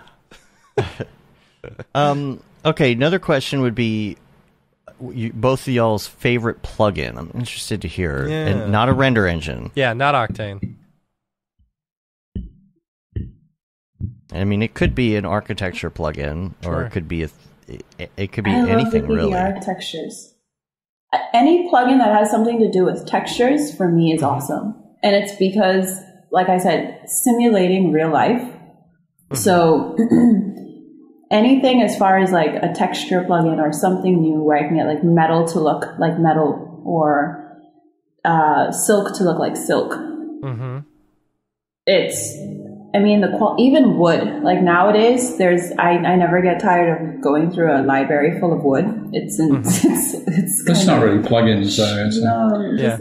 It's hard. It's hard to find good wood textures, and then ones that some have to be good close up, some have to be good from far away, so they don't look tiled, and it's hard to find that right. The one plugin that I use every day without fail is Aryan Effects, and it's an older plugin. It's a tone mapping plugin, and it works in Photoshop. ARION FX. And it's a tone mapping plugin. Every rendering we produce, we save it out as a 32-bit EXR. And it does a very good job of tone mapping, including our animations. They're all 32-bit EXRs. And Aryan Effects have some hard drive space. Exactly? Files are massive. It's tone mapping. And try it out. I think they have a demo version. And it really brings up a lot of nice tones and details in 32-bit images. So that's probably the only plugin I enjoy and I use every day. Outside of that, Forester can be great. We already said we can't choose Octane. That's cool. Chromatic aberration and vignetting. That's neat. Ooh, a good question here. They've got it for After Effects as well. Yeah. So we export a sequence of EXRs and then apply Aryan Effects to it and do some tone mapping over the top of it. And it gives us a really good head start before I even get into any other kind of grading and toning and stuff. Two good questions here in the chat, actually. Number one, do you use Substance Designer or Substance Painter? No. Do you have any interest in it? Do you think it would be helpful? I feel like that could be I've never helpful been in certain drawn situations. to it. I've never been drawn to it. I should look at it one day, shouldn't I? Yeah. In all the spare cool time that I have to create custom textures. Well, and the thing, like, they have like that auto texture thingy where it will just take a file and turn it into a texture. It's always a great start. Anything auto, I definitely would need to look at. Wait, does it handle like hair good? That would be something. If it handles like fur and hair. I don't know if it does that. Well, we make our own fur and hair now. You make real fur. That and would hair. be the only texture that I think we would have a big issue with. Mm-hmm. Well, when we can finally get some new video cards, we won't have an issue with that either. Yeah. Yeah. And do you use IES lights for anything? Yes, sometimes. Depends how I feel. If I'm getting the look I want. Do clients ever say, I'm going to use these particular fixtures and here's the IES data? Or No, I don't even think they know what that is. Yeah, it seemed like it was a thing as far as like when we were working at that place and people would talk about it, Like, oh, you got to use IES. It's like, yeah, use IES, okay. This exact IES light. You got to go get this stuff off their website. And I was curious how much people really care about that. No, but. they just want it to look good. Yeah, I don't with think us, they care that much. It's a rule. If it looks great, then it is. The only thing our clients are particular about is things that they actually have to put in the unit, like appliances or fixtures. Yeah, right. But outside of that, they don't. Yeah. And I've got IES lights, like all the downlights and stuff you see. I've got a lovely file that I use over and over and over and over and over again. I just love it so much. It does a nice job. So sometimes I mess with those, but clients do not dictate that at all. No. They don't want to. Our clients give us a job and they expect us to come back to them really soon with some great stuff. And they don't want to get on the phone. They don't want a million emails backwards and forwards. They don't know what an IES is. They don't care. They just want results. Another question here: Do you ever use SketchUp models? Do you import SketchUp models? Oh, man. No. We had a project.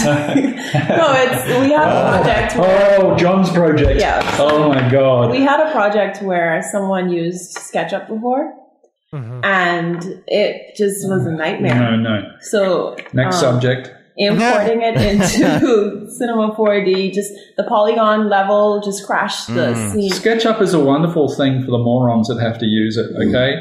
But for professional work, just don't talk to me about SketchUp. So it was a disaster. Yeah, we fell into that stupid trap where the client said, "Could you give me a little discount if we give you the model to start with?" And he was desperate.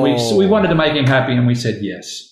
And it made it worse. It made it so much worse. Yeah, so, at the end of the day, it was a disaster. Yeah, so but it's just basically we start from scratch from Archicad. No SketchUp. We build everything from scratch. It makes things easier for changes because it's going to happen. The windows are going to move a 10-inch. Yeah, and there's going to be changes, and SketchUp can't handle that. I mean, whereas Archicad just eats it up all day long. You want to move the window? Sure, fine, move it. Boom. Send us the DWG. We'll do it ourselves. And we'll build it from scratch. Yeah. No more SketchUp. No more.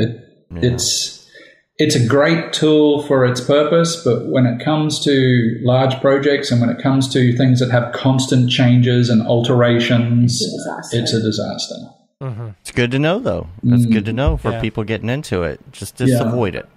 No, it depends. It depends. I mean, For us, for our business model, it doesn't work. It causes us way more pain than anything else. But for other people, it would be brilliant.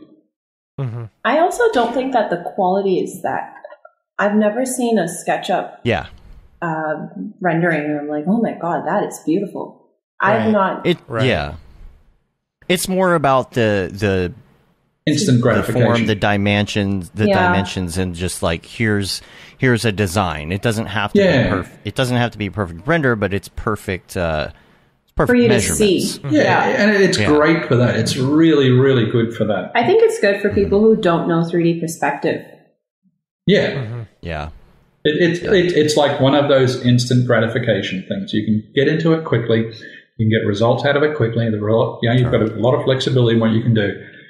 But it can't get you to that next level. Hi, my name is Sashia Dumont. I'm a writer, actor, and filmmaker. Hi, my name is Paul Robinson. I'm a director, DP, and filmmaker. We are the creators and hosts of the Go Gorilla Filmcast, an online source for all things indie film. We are a husband and wife film team and co-owners of Send 3 Productions, and we started this podcast for filmmakers like ourselves who were producing on micro budgets with skeleton crews. Go Gorilla is a weekly podcast that features various talents in TV, film, and web series productions.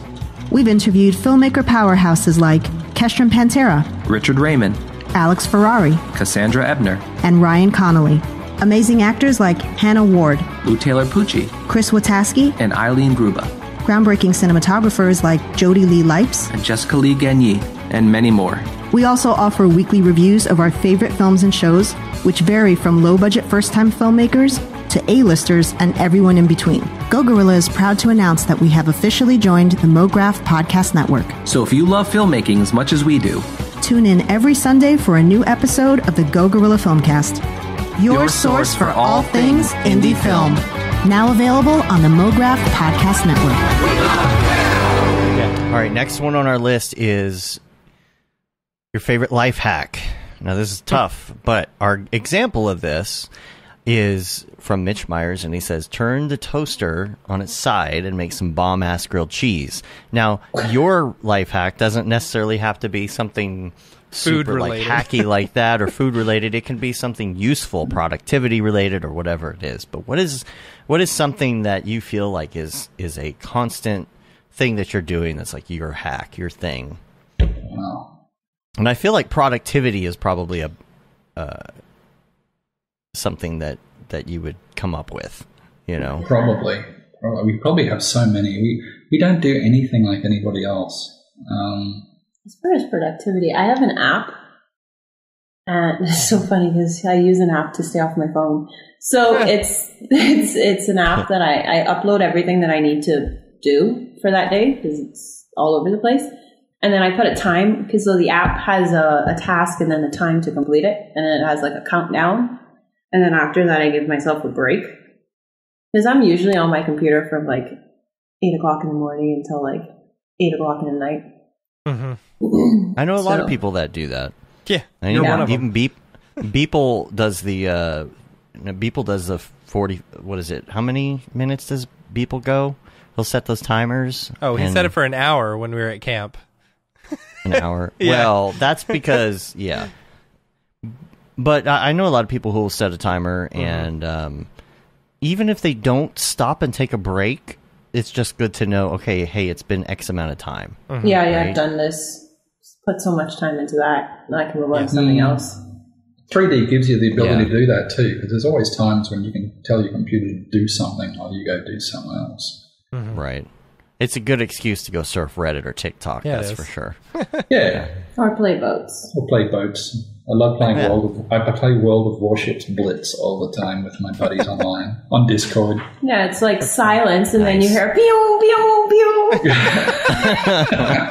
Oh, yeah, that's what we forgot to ask, is video games. Yeah. But yeah. Yeah, World of Warships Blitz for me. I suck at them. I have no good hand-eye coordination. So, suck at video games.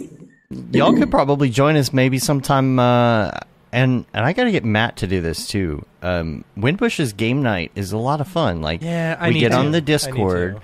Like, here's an example. Here's how it went this week. This is why it's so fun. We bust out the laptop, and my daughter and I go outside. We're sitting by the fire outside on the new patio. We stream the iPad to the TV, and it's on Discord.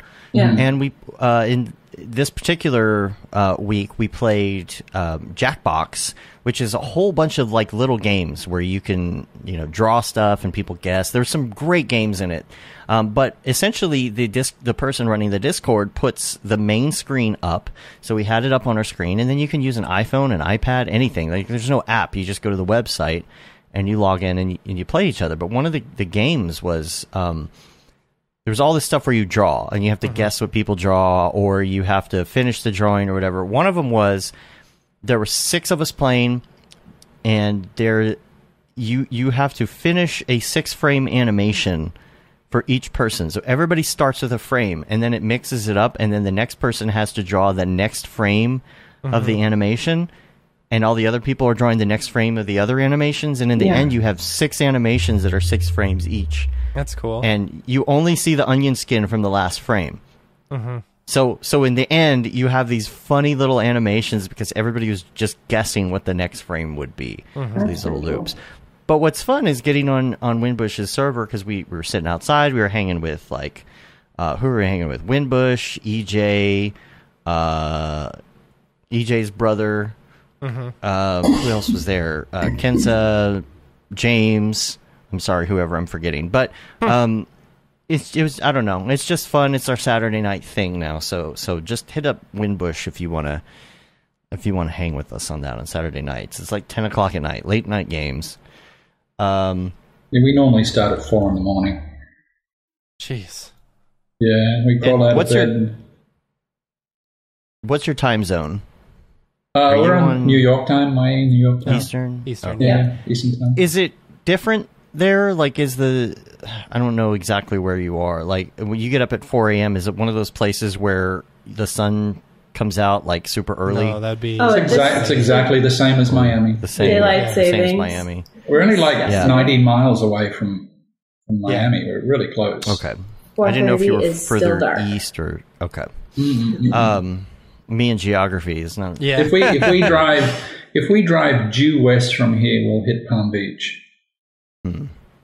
Yeah, it was weird because I never really realized the difference that how far you are west or east is in a time zone really makes a huge difference. Because, like, I'm in Dallas right now. It's getting dark at like 5 o'clock because we had the time change. But when I lived in Nashville, I was way east, and I still was in the same time zone, but on the edge of the time zone, and it would get dark at 4. So I didn't know. Yeah.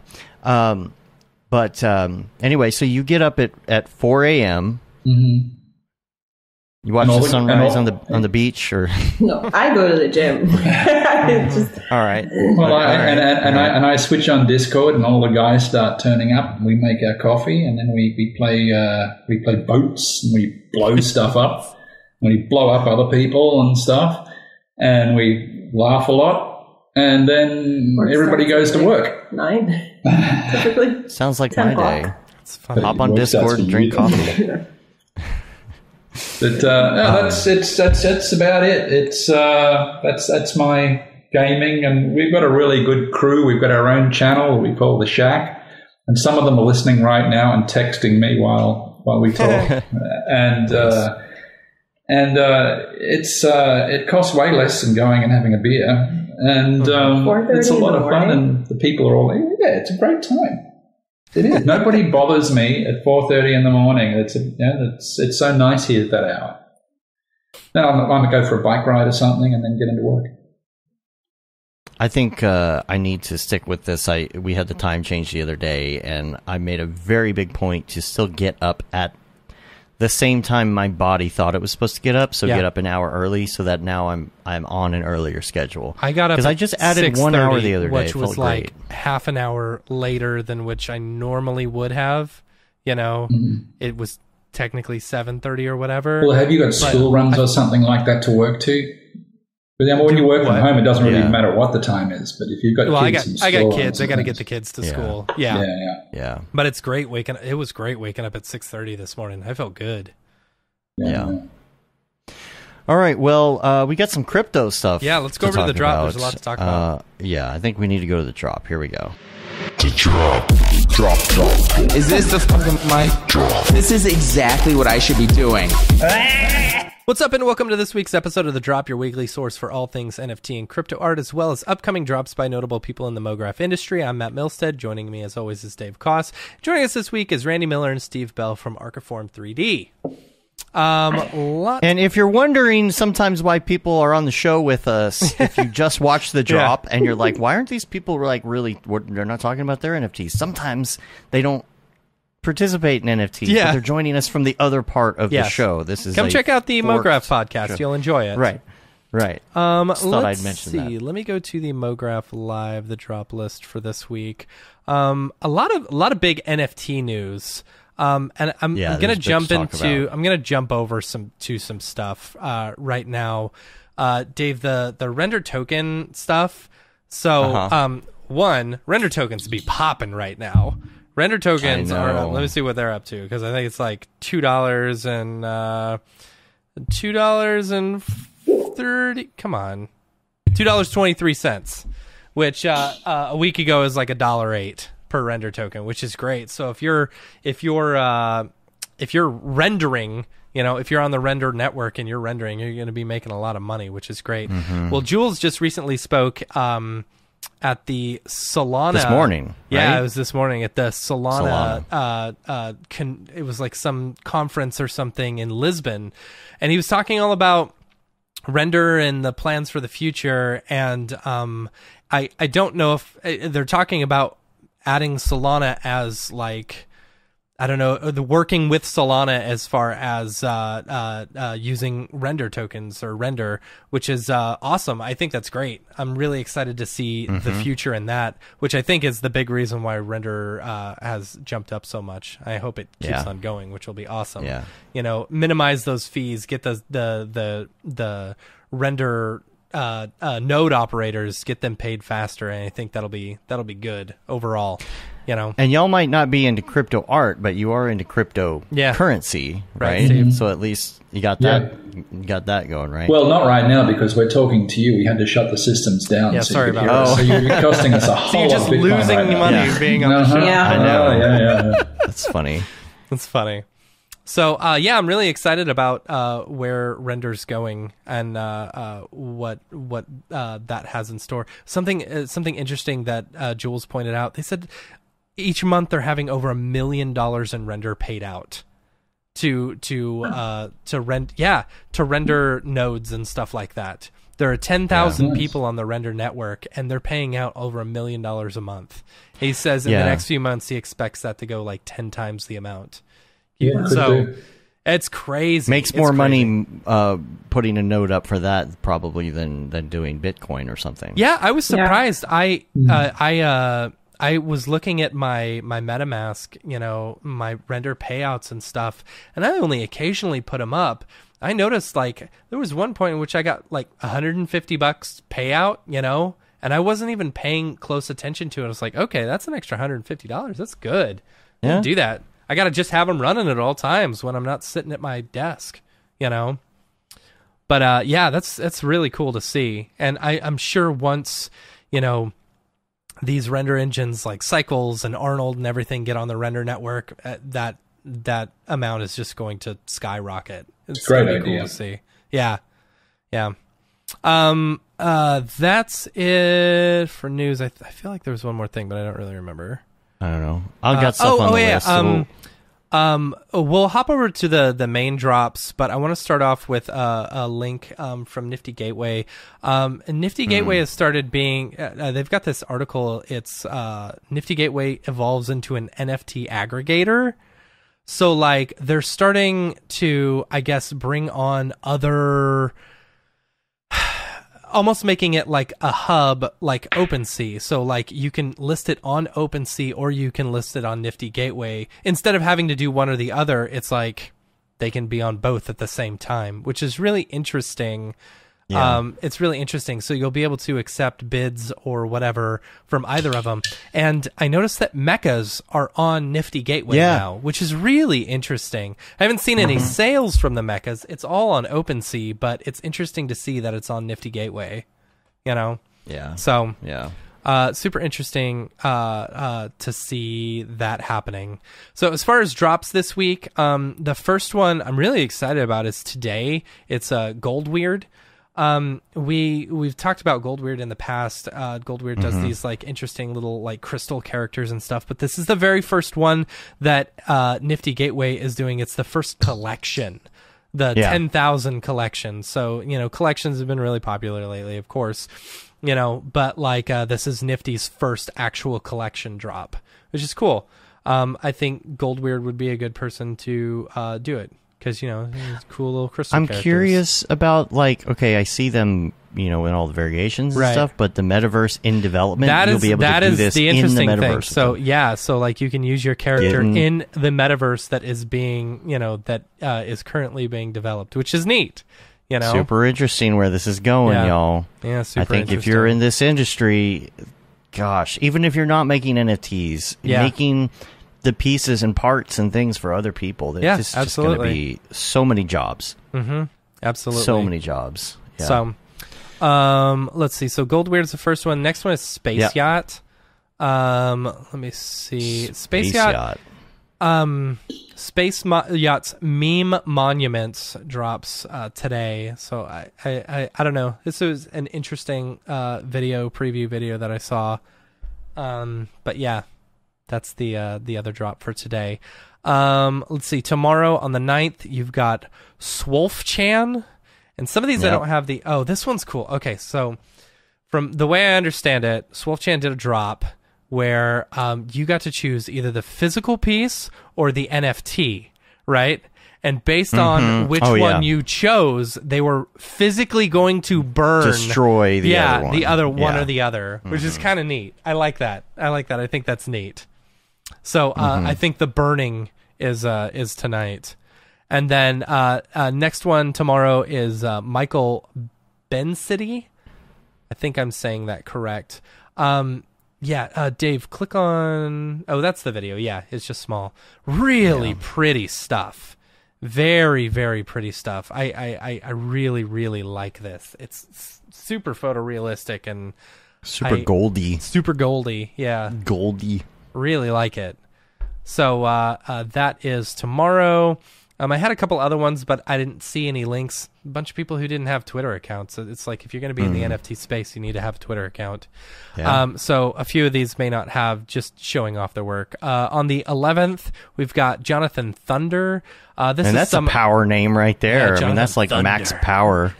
Yeah, Jonathan Thunder. But this is some of Jonathan's work. I like Jonathan's work. I looked back at some of his previous work that he's done, drops on Nifty, and I really like it.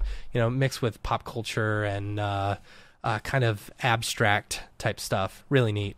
Next one is Tycho. I think that's how you say the name. Tycho is an artist that does these kind of like landscapey type stuff. Pretty looking stuff. I love the colors. So I don't know. I don't know what their drop is going to look like today or on the 11th. This Tycho couldn't find a Twitter or anything. And then the last one for Nifty, Justin Maller is the first one. This is the drop it's a collector's only drop, so I believe you have to own one of Justin Maller's previous pieces. No preview here of what it is? Nope, just in waves. Not. Yep. All right. It's pretty. And then the last one is Matt Gondak on the 12th. I don't... Gondek draws. So this one didn't have a he didn't have a link to the drop or anything, but man, I love the work. Look at this. I think the work is rad, and they're really promoting what was the crypto thing that was going on this past weekend. It was like the NYC thing. No, not NYC. NFT NYC. NFT NYC. That was going on all last week, and then there was another one in LA, I believe. Oh, what was the LA one? I can't remember what it's called, but there was another one, and he was really promoting that one. But I really like Matt Gondek's work. I think that's super cool. Moving over to Maker's Place, on the 11th, we've got Patrick Ortman. I believe is how you say the name. Also known as Motion Sickness. Super Mography type stuff. Really like it. Love the use of that glass and that stuff behind it. But really pretty looking stuff. And then the last one, Anna Zilieva.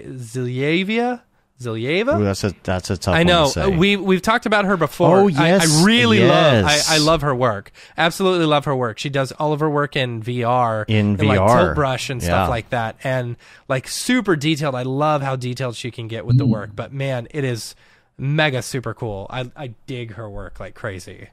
So Yeah, that's it. We've got, as far as the curated drops, super excited for the community drops. Gurnge. By the way, what? Sorry. What I messed up? No, you didn't mess anything up. I just wanted to say that K-Rup. Yeah, I don't know where he is today. He didn't do his regular line or whatever on our segment. But his stuff is on this kiosk here. There are some photos he put on Facebook, which are really cool. You see his work here. We'll check grammar for food. It's his Clippy NFT. Just wanted to mention that there. So that's cool. And then Gurnge, he got the Gurnge. Yeah, Gurnge got a super rare drop. He just dropped it, I believe. So go on to super rare, pick up yourself a one of one Gurnge. You know, I was looking for the link here. Do I not have the link? I thought I had it. I'll put it in the show notes, though. Here, I got the link. I'll put it in the chat. I swear I had it here. So this is the one that he's been working on for a little while. It's that big spaceship, man. It's so cool, so detailed too. Just waiting for it to load. There we go. Word. There we go. Yeah, this one. Yeah, that one. Yeah. Yeah, we were Super talking rare. earlier. I don't I don't love the way Super Rare makes the 16:9 version so small. Yeah. You know, I want them to be big. I want them to be in your face. Right. What else do we got? We got an email said from 3D Storyteller, Courtney Hopkins. They say, "Hey, Dave and Matt, longtime listener. Thanks for all the Mograph podcast action. My name's Courtney Hopkins. My artist handle is 3D Storyteller. Just finished the third piece of a series of NFTs based on Edward Hopper's paintings around themes of isolation and solitude in the age of lockdowns and COVID. Hope you can mention this on the podcast. Want to explore these ideas using common garden insects like ants and snails." I like that idea. The workers of the insect world, placing them in Edgar Hopkins' sparse interiors with stark lighting, and seeing how they would deal with lockdowns. Based in Melbourne, Australia, which has been the record for most time in lockdown. Yay! So working on this series has been a cathartic process for me. It's on Foundation right now, so go and check that out. It's super cool. That's awesome. There's a bunch of links in here. We'll put them all in the notes. Any others? I feel like Andy had something that I'm not mentioning. Did he? I don't remember Andy having something. But Andy is going to be on the show. Andy is going to be on the show, yes. In January. He's going to be our first guest of 2022. First guest of 2022. Yep. Yeah. So, anyway.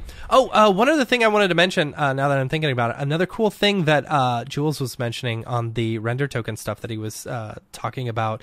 A big reason for Solana that they would want to get render tokens working with Solana is the ability to use like C++ and OSL coding within your NFTs, which I think is mega rad. So it's like being able to like code something to where it's like, okay, based on like time of day or location of person, your NFT changes based off of that stuff, which is very cool. Very, very cool.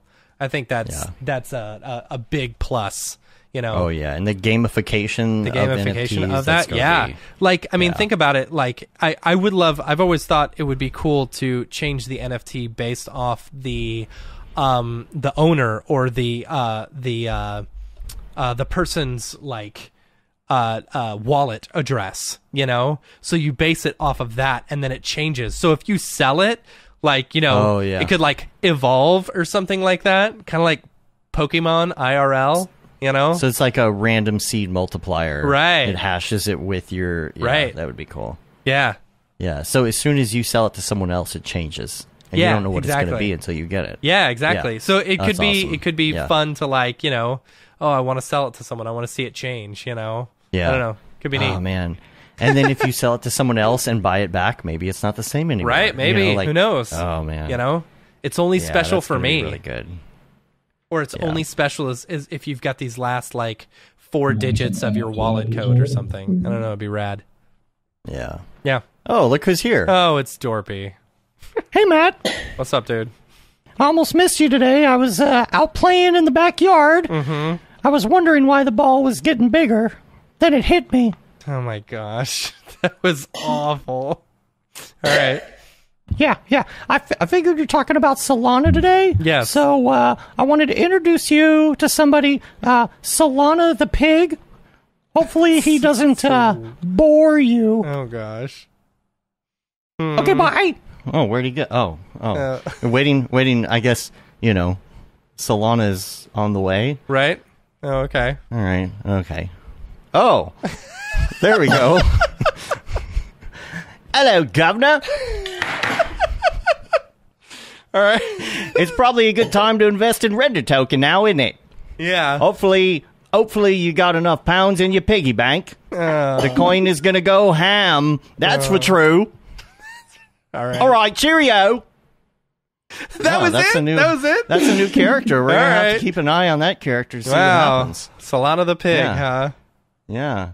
Solana the pig. That's got a funny. whole new round of puns coming. Just wait. Boy.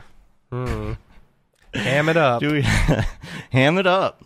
Hamming it up with Solana. Awesome. So if you or anyone you know has any upcoming drops, feel free to email us, info@mograph.com, and we'll shill it on the show. In the meantime, make sure to check out our other podcast that this is associated with, the Mograph podcast. Yes, the Mograph podcast. Yeah, and let's head back into the show. All right, let's do it. Drop. Is this the fucking mic drop? This is exactly what I should be doing. All right, and we're back. How about that? You never know what you're gonna get. Yeah. One pun. That wasn't one pun. Yeah. You had doesn't bore you. Right. You've got but that was a your dorpy piggy one. bank. That you was got your piggy bank. Yeah, right. You've got your ham. Yeah. If you have to explain the joke, Dave, it's not funny. Yeah. You see, that's funny because that's what my friends and I used to say on the road all the day. If somebody didn't laugh, you see, that's funny because... Yeah.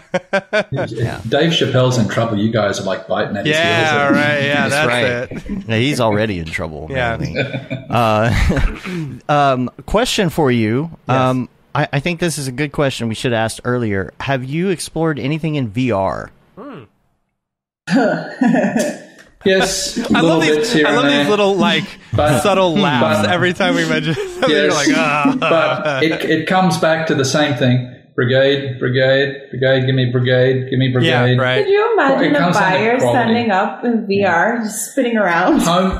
People will not walk into a sales suite and put on goggles. We tried the They will cardboard. not put on 3D glasses. Yeah. They will not do it. And it sounds cool, but it doesn't work. Yeah. We've done the 360 views before, and I mean, it's cool. It's just a hype in this industry. Yeah, it doesn't sell any more real estate, and it drops the quality. Whereas if we can get a point where we've got brigade running nicely, then we will look at it again.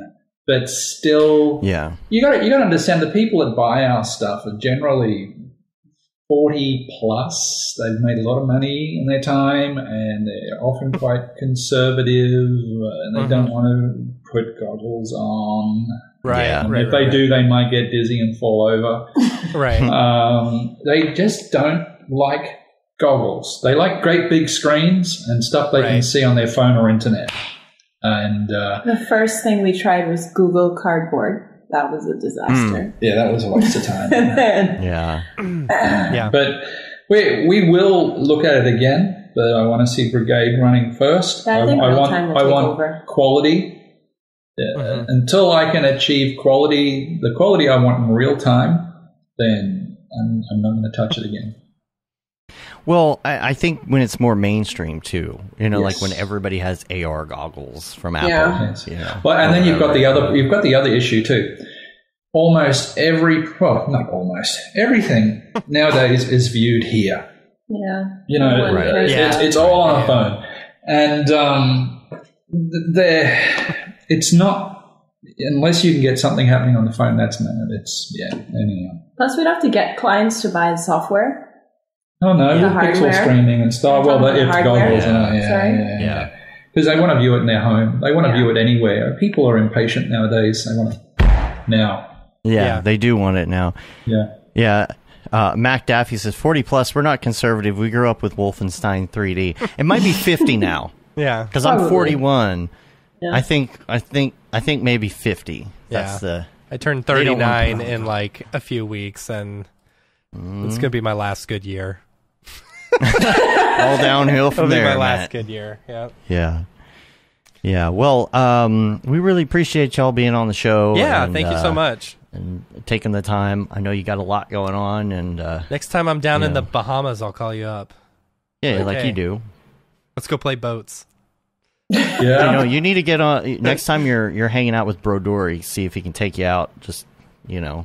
on his If we boat just all the way take to the the 90-minute drive down, right? That'd be fun. If people want to find you online, where are the different places they can find you? Website, Instagram, all of that. Where the Archiform3D.com. Yeah, that's our website. And then we're on Instagram, Archiform3D. We're on Facebook. Archiform3D. Everything across the board. LinkedIn is Archiform3D. Archiform3D. Archiform 3D. Awesome. Cool.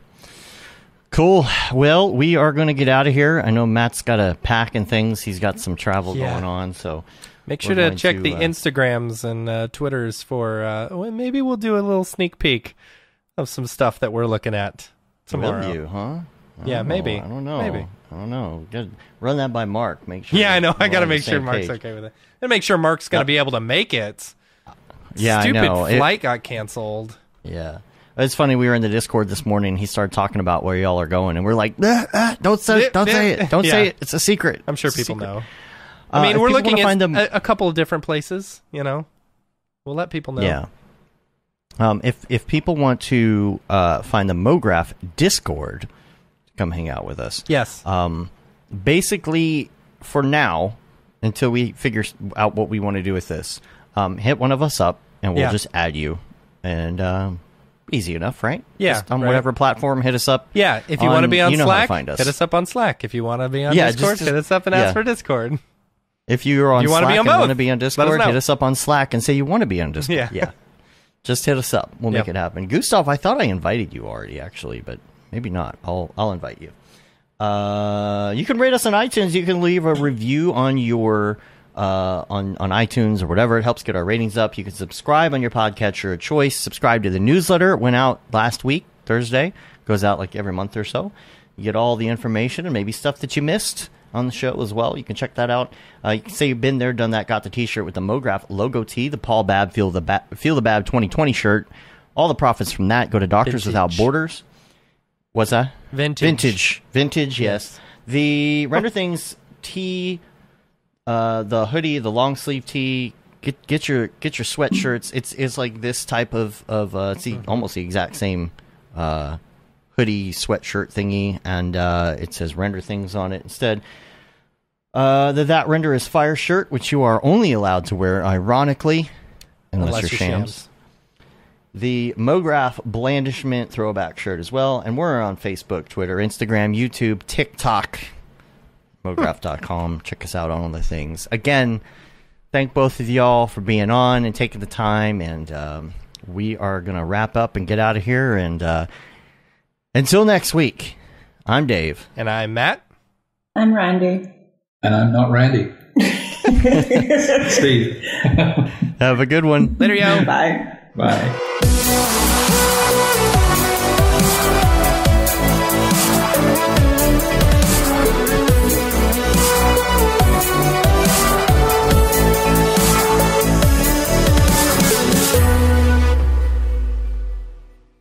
Pretty good, I guess. Mograph.com, an online resource for motion graphic artists. Start your week with the Mograph podcast. Industry news, interviews with your favorite artists, and terrible humor. Watch live shows and interviews from Mograph events like NAB, SIGGRAPH, Half-Res, and local meetups. Our Mograph Talks feature live demos and motivation from artists all around the world. Sometimes you gotta make stuff that you're not gonna put on your reel, and I'm not here to judge. What if Rick and Morty show up for the countdown at midnight? That's where I peaked in life, in my career. We gotta stop this thing, Rick! It's gonna kill us all! Hear from the people that create your software, design your render engines, and artists that are changing the face of modern motion graphics. You get that render done. Yeah, you better frame what? Mograph tutorials and online classes will teach you about Cinema 4D, After Effects, as well as other popular software and render engines. Throw in the HDR Studio, take the render settings, pick the HDR, put in reflection, and gorgeous. Branch into new software. Learn time-saving tips, techniques, workflows, and lessons that'll keep you up to date in the world of motion design. Oh, brother, those are some of my favorite elves. I love projects that scare me. When our art director comes to us and asks for something that I had never done before, man, it gets me pumped. Join the conversation in our live sessions. Check out our plugins, or join the hundreds of daily active users in our Slack channel for technical help, advice, contests, or just to joke around. Real nice banana. Ah, that's so funny. All right. I'm going to live forever. Subscribe today and get the latest updates on our YouTube and other social media channels. Take all your dreams and just do it! We don't care how you get here, folks. Just get here. Subscribe to Mograph.com.